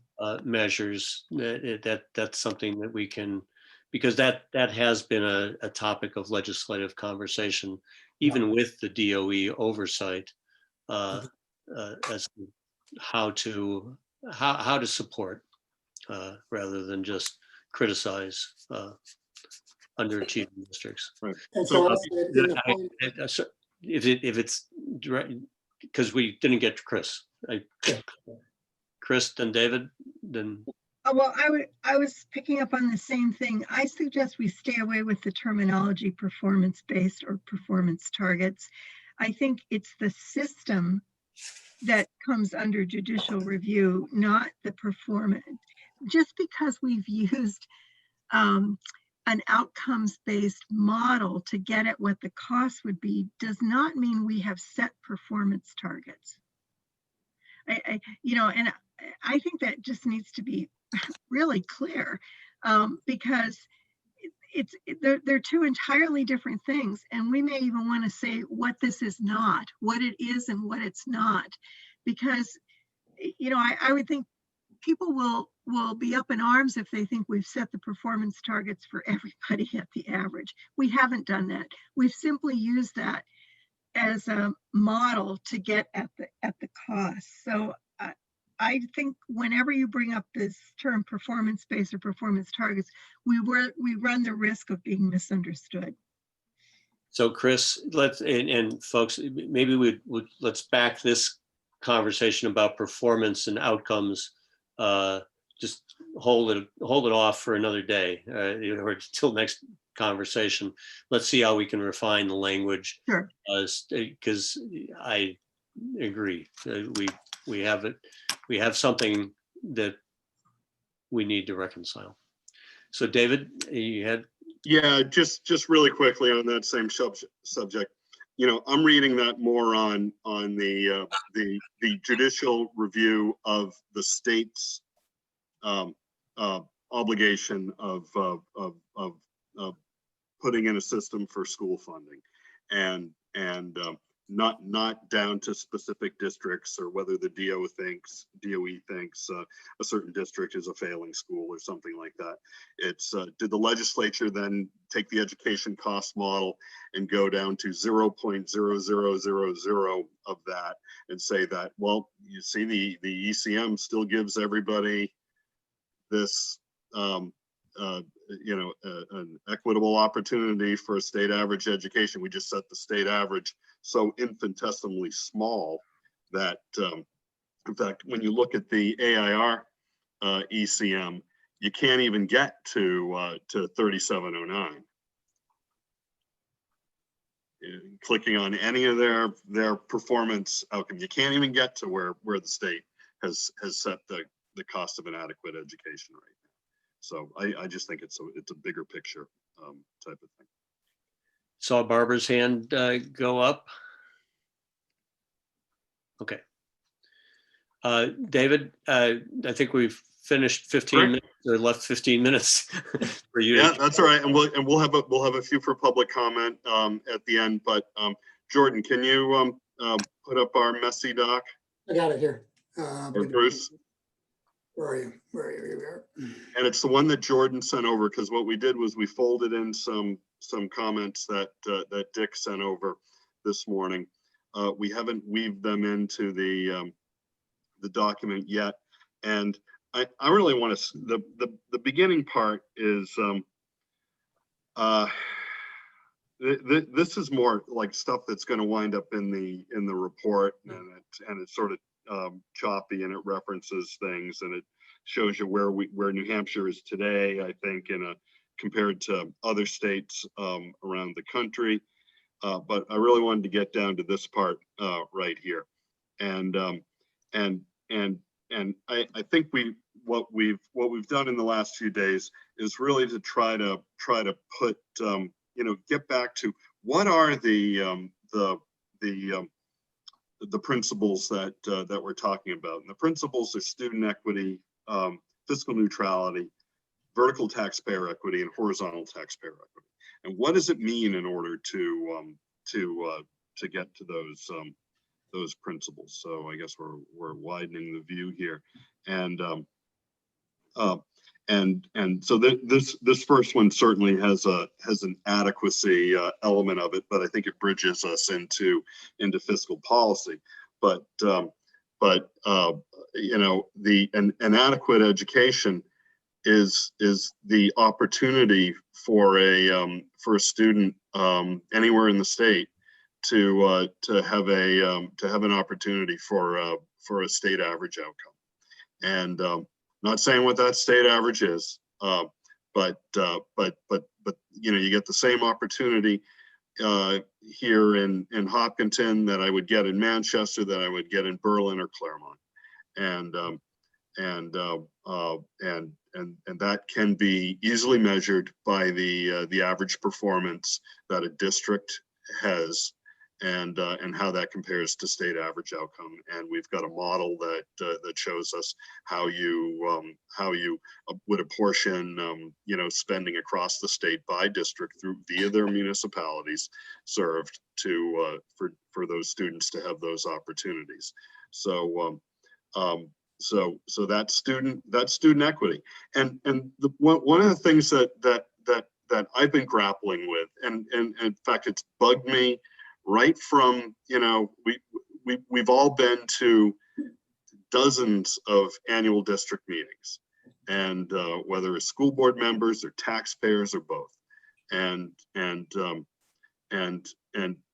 I don't think I've ever heard anybody say that they don't support high quality schools or high quality education. Everybody wants high quality education, or maybe they want quality education. I'm not even sure I know the difference between quality education and high quality education. And it doesn't matter if these people voted for the school budget or voted against the school budget and voted against every school budget. They still want high quality education. Well, this student equity, and I think this goes back to Bill's point earlier. And Jay's point. It's measurable, and so what sort of high quality education do you want? It's measurable by how our students, by the achievement of our students on average, and we now have a model that shows how you can go about apportioning costs to deliver those outcomes. So fiscal neutrality.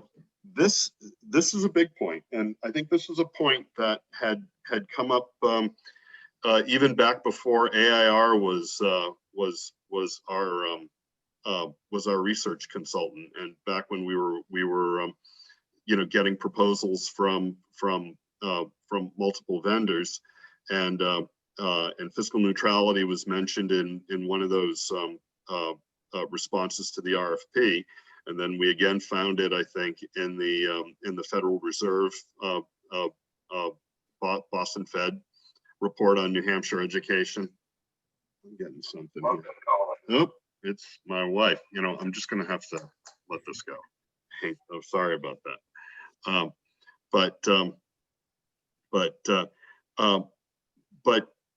Bruce and Jordan, and Bruce wants me to, it's attributable to Jordan, I guess, retooled this this a little bit, because I think the definition that's used in the Fed Bank report, and I'm not looking at it right now, but it actually implied a connection with the with funding and the wealth of a or the cost and the wealth of a community, that there shouldn't be a connection between the cost of education and the relative wealth of a community. Well, we've certainly learned from the AIR work, and I think we knew it beforehand, that there's a cost associated with poverty, and so we didn't want that to appear in a fiscal neutrality. We didn't want that to be contradicted in fiscal neutrality. So that's why the definition's laid out this way. And then I think it's also important to address both vertical taxpayer equity and horizontal taxpayer equity. And vertical taxpayer equity, to remind everybody, is equity for taxpayers that are in different situations or different, a taxpayer in Hopkinton compared with a taxpayer in Bow, compared with a taxpayer in Claremont, compared with a taxpayer in Hanover or Manchester. And that would be vertical taxpayer equity. And so obviously looking across the map, we see very, very large changes in local taxpayer effort when it comes to public education. And you have taxpayers in some district that pay very little in terms of their property tax rate, and others that pay greatly.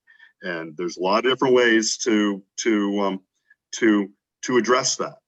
And we're not necessarily taking a position on that, but addressing it is important. And we've seen Massachusetts take steps to do it.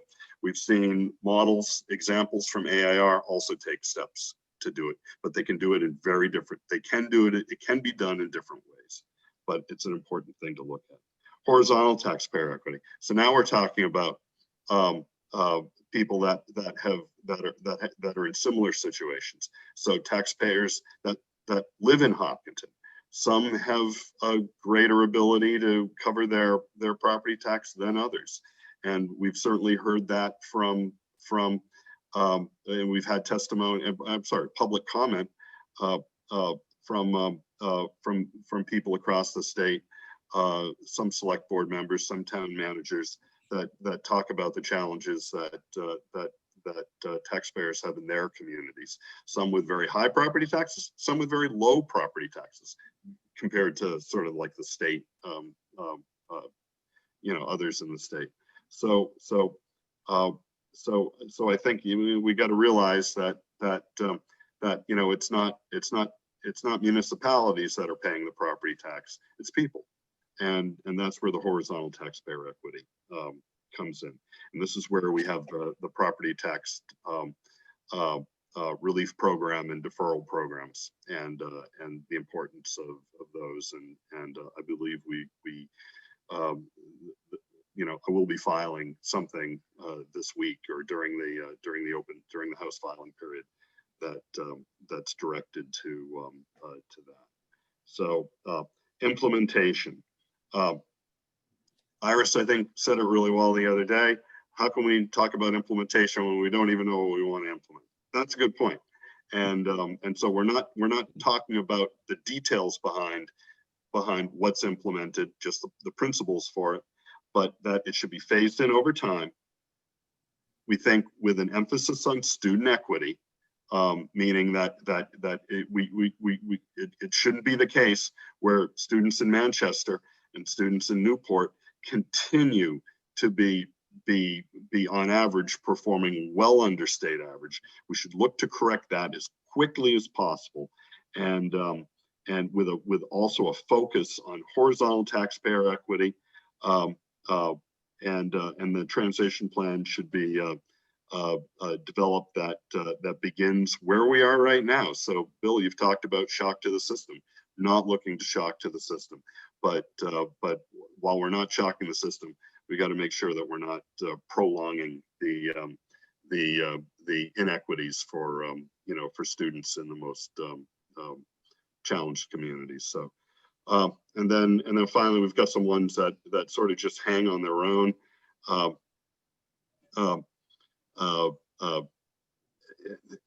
We didn't do a lot of discussion about this in fiscal policy. It was at the end of a long day, but there didn't seem to be much support about following Vermont's lead on disincentivizing communities who may want to, raise local property taxes and to support budgets that go above state average. There was also we had a little bit of discussion, but not substantial discussion on a statewide property tax growth cap, such as they have in Massachusetts. But there didn't seem to be any sort of widespread support for that type of principle. Let's see.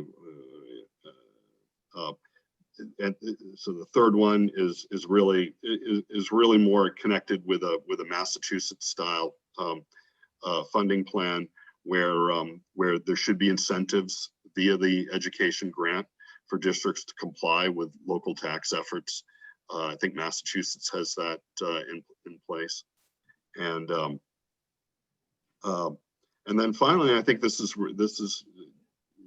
really important that our local school boards and the local taxpayers be in control to raise and appropriate. That's the language that we're all familiar with in the school district warrant, and it's always been comprised of local, state, federal, and other revenue sources, grants and things like that. So we're not taking that power away from the local school boards. Dick's got a lot of Dick's actually got some very compatible things in here. I think some of them might get to implementation or policy implementation that may go, I think, beyond what the commission may want to do, but certainly would be points that would be consistent with these fiscal policy principles. Let's see if we can find one. Dick, do you want to talk? You're welcome to talk on these. Well, let's see if we can find one. There was one, I think, that had percentages of the ECM. Oh, that's up here. No, I think it was down below. I think I just. Oh yeah, that's it right there. And that might be something to look at when looking at implementation as well. That you going from a starting point and getting to some point you want to get to. You may not be able to do it all in one step with a 100% ECM, but we don't need to prescribe what that is in here. Only that a phase-in should have a certain non-shock element to it when it comes to those. Although I think there's also a principal point. I want to stay on that one. To allow for statistical error and efficiencies in local initiative. So there may be a principal point in there, and maybe we want to pull that out as a principal point, looking to make sure that we're hanging as much on the tree as we can right now to subject to pruning next week. And I know we're getting to 4 o'clock, and I want to make sure we are at 4 o'clock, and I want to get to. I'd just like to say something Yeah. about that? Yeah, go ahead, Iris. They just in relation to that last point you just made, and Dick, thank you for all this work. That statement is a rejection of the first and last dollar argument, which has not been tackled elsewhere. So I would just be careful. I mean, if you're going to make the statement, make it, but just recognize that's what it is. Maybe just a couple of sentences to respond. I don't think so. I don't think it's a rejection of the first and last dollar rule. And that's because I think, and we don't have time to discuss it now, I think that the vehicle that Massachusetts uses to gain local tax dollars or gather local tax dollars to be part of its foundation budget it's a method that I think may well satisfy our court as within the ambit of revenue that the state adequately is enabling, and that is very different from the local property tax revenue that the court was considering before. But I said that clumsily, but I do think it's a different concept than the one the courts have confronted before. Yeah, so I do want to be careful on that. I think first last is a funding approach. I think the Mass 70 is a funding approach. There are other funding approaches that hopefully can follow the principles. I think first last dollar would be able to hit the principles that we're laying out, but I think other approaches would be able to hit it as well. And the courts are there to provide the guardrails as necessary on it when it comes to legislative action. But I think the principles here need to be able to support different opinions in terms of legislative action that address the principles of equity, and I think we've laid them out pretty well on it. And legislative policy can be debated in the House and Senate. That's what I got, Jay. David, I just want to raise the concepts of reasonable and proportionate. They've been very helpful for me to fall back on. It seems that neutrality and equity are terms that are being used as defining reasonable and proportionate, but I'm looking for the link to it. That's just me. Oh, you mean the court opinion? The constitutional definition of reasonable and proportionate. That came out of a Claremont decision. No, it's also, statute. I mean, it's also constitutional. Really embedded in the Constitution. Yeah. Oh, right. And I think the horizontal, I mean, the neutrality and the equity definitions are comparable, but the link, I think, needs to be more apparent. Yeah, I think that's a good point. Can you repeat that one again, Jay? I was writing something down. That equitable and neutral, that those two terms as used in these principles need to be related back to reasonable and proportionate. Okay.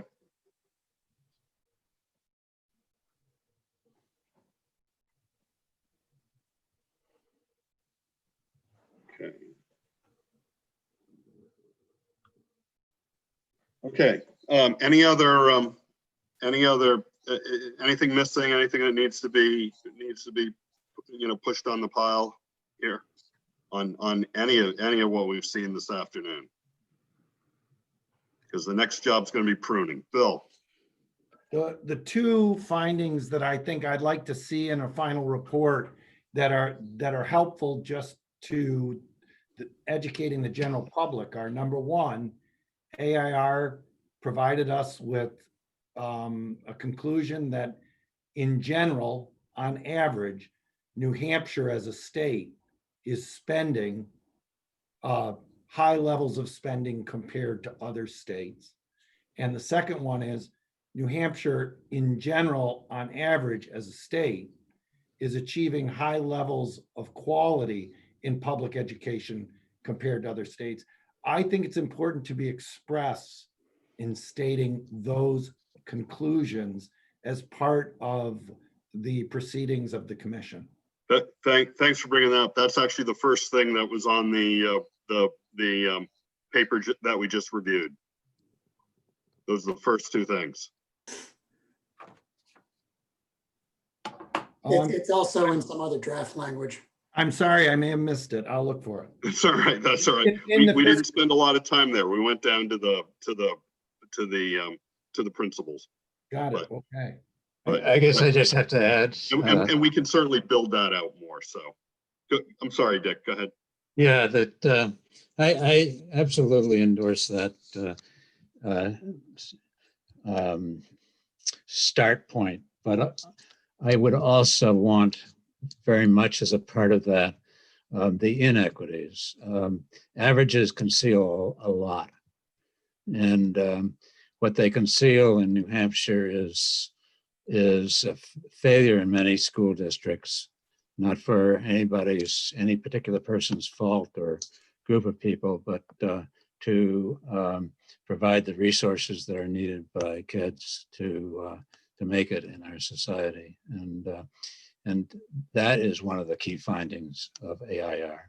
I agree, Dick, 100%. And I kind of thought that maybe some of the stuff that we read about targeting, directing the aid to the communities on that kind of needs basis was that, but it should be expressed, as Dick said. In fact, in sharing something with Mel Myler, Mel made the point to me that these findings should include that incredible graph that AIR has that compares the states and shows that the line, for example, with Massachusetts is a progressive line, while New Hampshire is not. I agree 100%, Dick.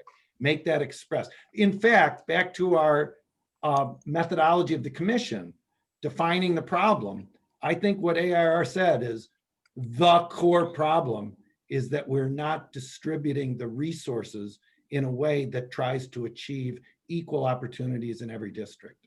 Yeah, that's where I worry a little bit about implying that there's enough money in the system, because if we were to distribute the money that is in the system, the districts that are well achieving well beyond the average would need to add more money in order to maintain what we have. So I think we have to be careful about how we message that. So we've talked about this before. That's the $340 million that's essentially being costed down to districts that are performing below state average right now.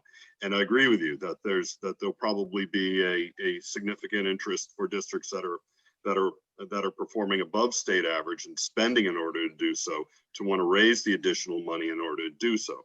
I think that's one of the important things that works very, very well in this model, because that pushes improvement in education and improvement in state average and students doing better as opposed to going the other way. And you see it in other states where it's not getting better. And so that's one of the things that I think is very excited about this, about what looking at adequacy as state average goes, because I think it pushes it, it moves it slowly in the right direction for everybody, as opposed to the wrong direction. David, one of the things that I'm not sure I saw in any of the reports, I think that when we introduced AIR as our agent to review this stuff, there needs to be a mention that this is the first time in 35, 40 years that we've had an outside firm look at our data. Oh, we haven't even done this, but this was Okay. just messy All right, work. okay, I Yeah.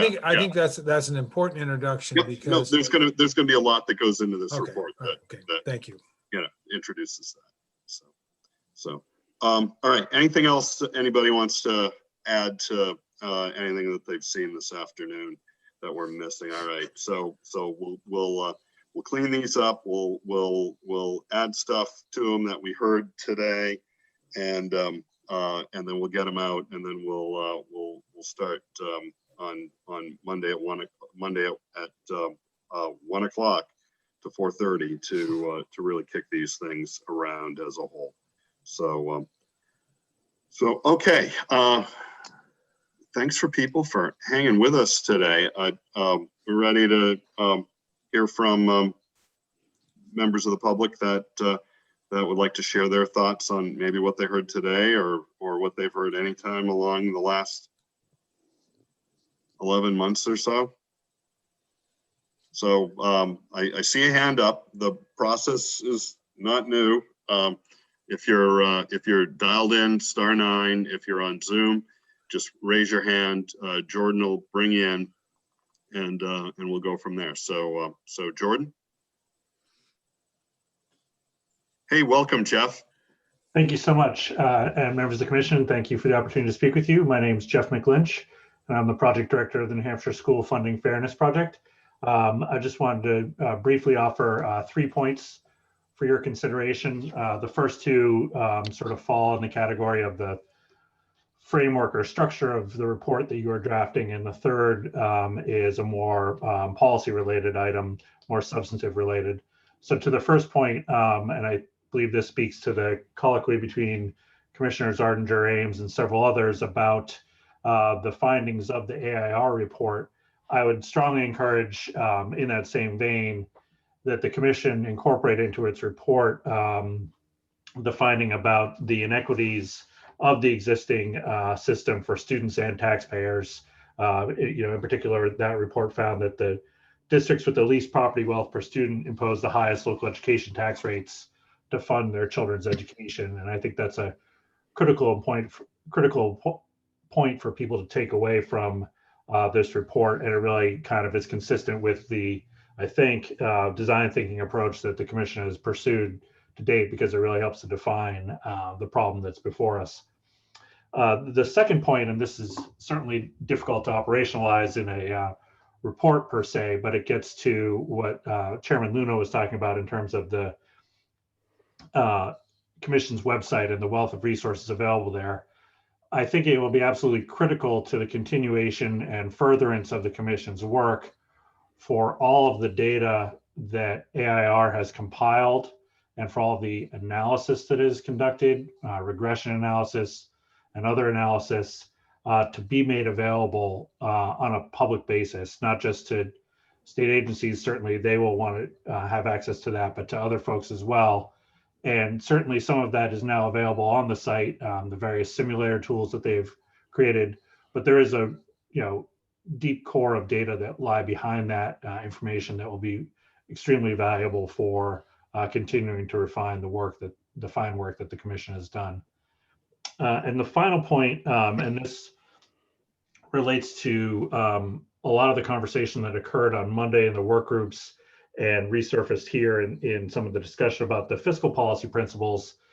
And that is, in the discussions on Monday, it was sort of couched as the one standard deviation below statewide average outcomes. Here it's been proposed as to accounting for statistical error, inefficiencies, and local initiative, providing funding that's 75 or 85% below the necessary level to achieve a statewide average outcome. And I really want to emphasize a couple things. The first is that as far as statistical error is concerned, and certainly I've not performed any quantitative analysis since graduate school, and I won't tell you how long ago that was.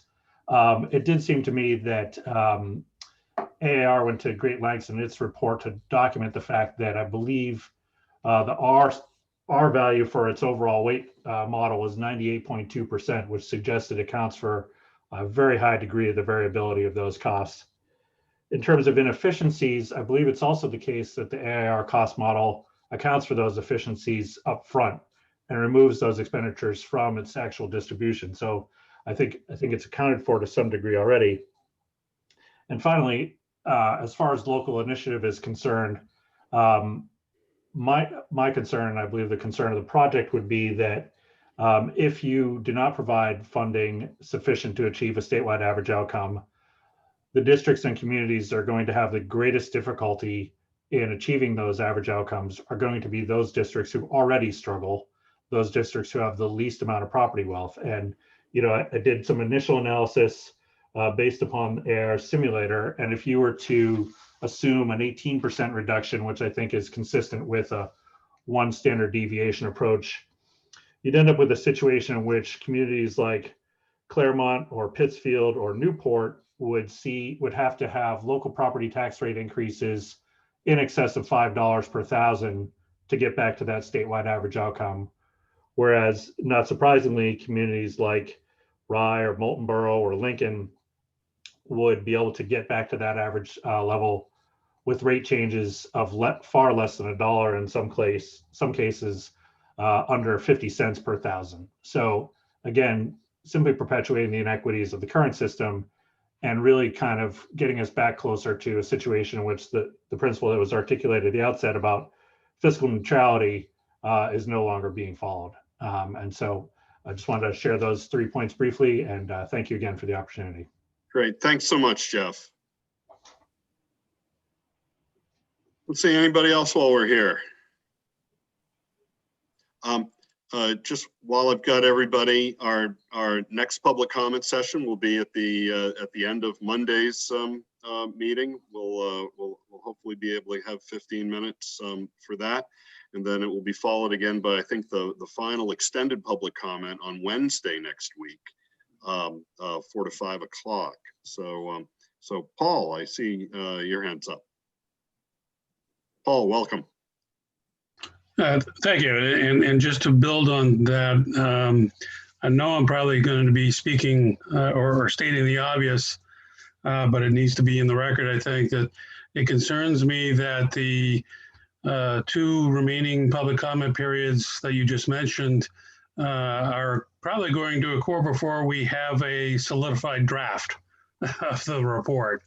And therefore, I share your frustration as commission members, but also as a member of the public of not being able to look at the document as a whole and be able to provide substantive comment on that.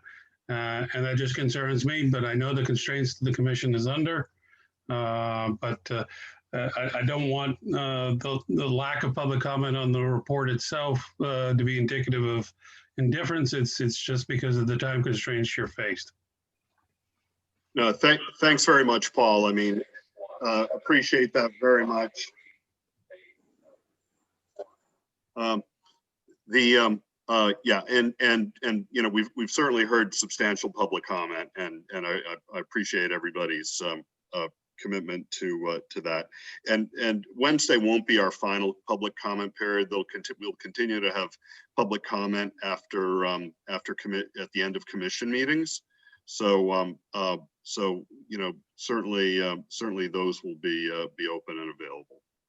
Bill, you want to add? Dave, I think that Paul's comment is very valuable, and perhaps if the executive leadership of the commission could think about a procedure, because even commission members, given the short time frame that we're going to be looking at the final report, some commission members may want to provide a statement of their own adjacent to the final report, just so they can be comfortable and build in a process to make sure that that statement is incorporated with near the final report somewhere. And that would include members of the public.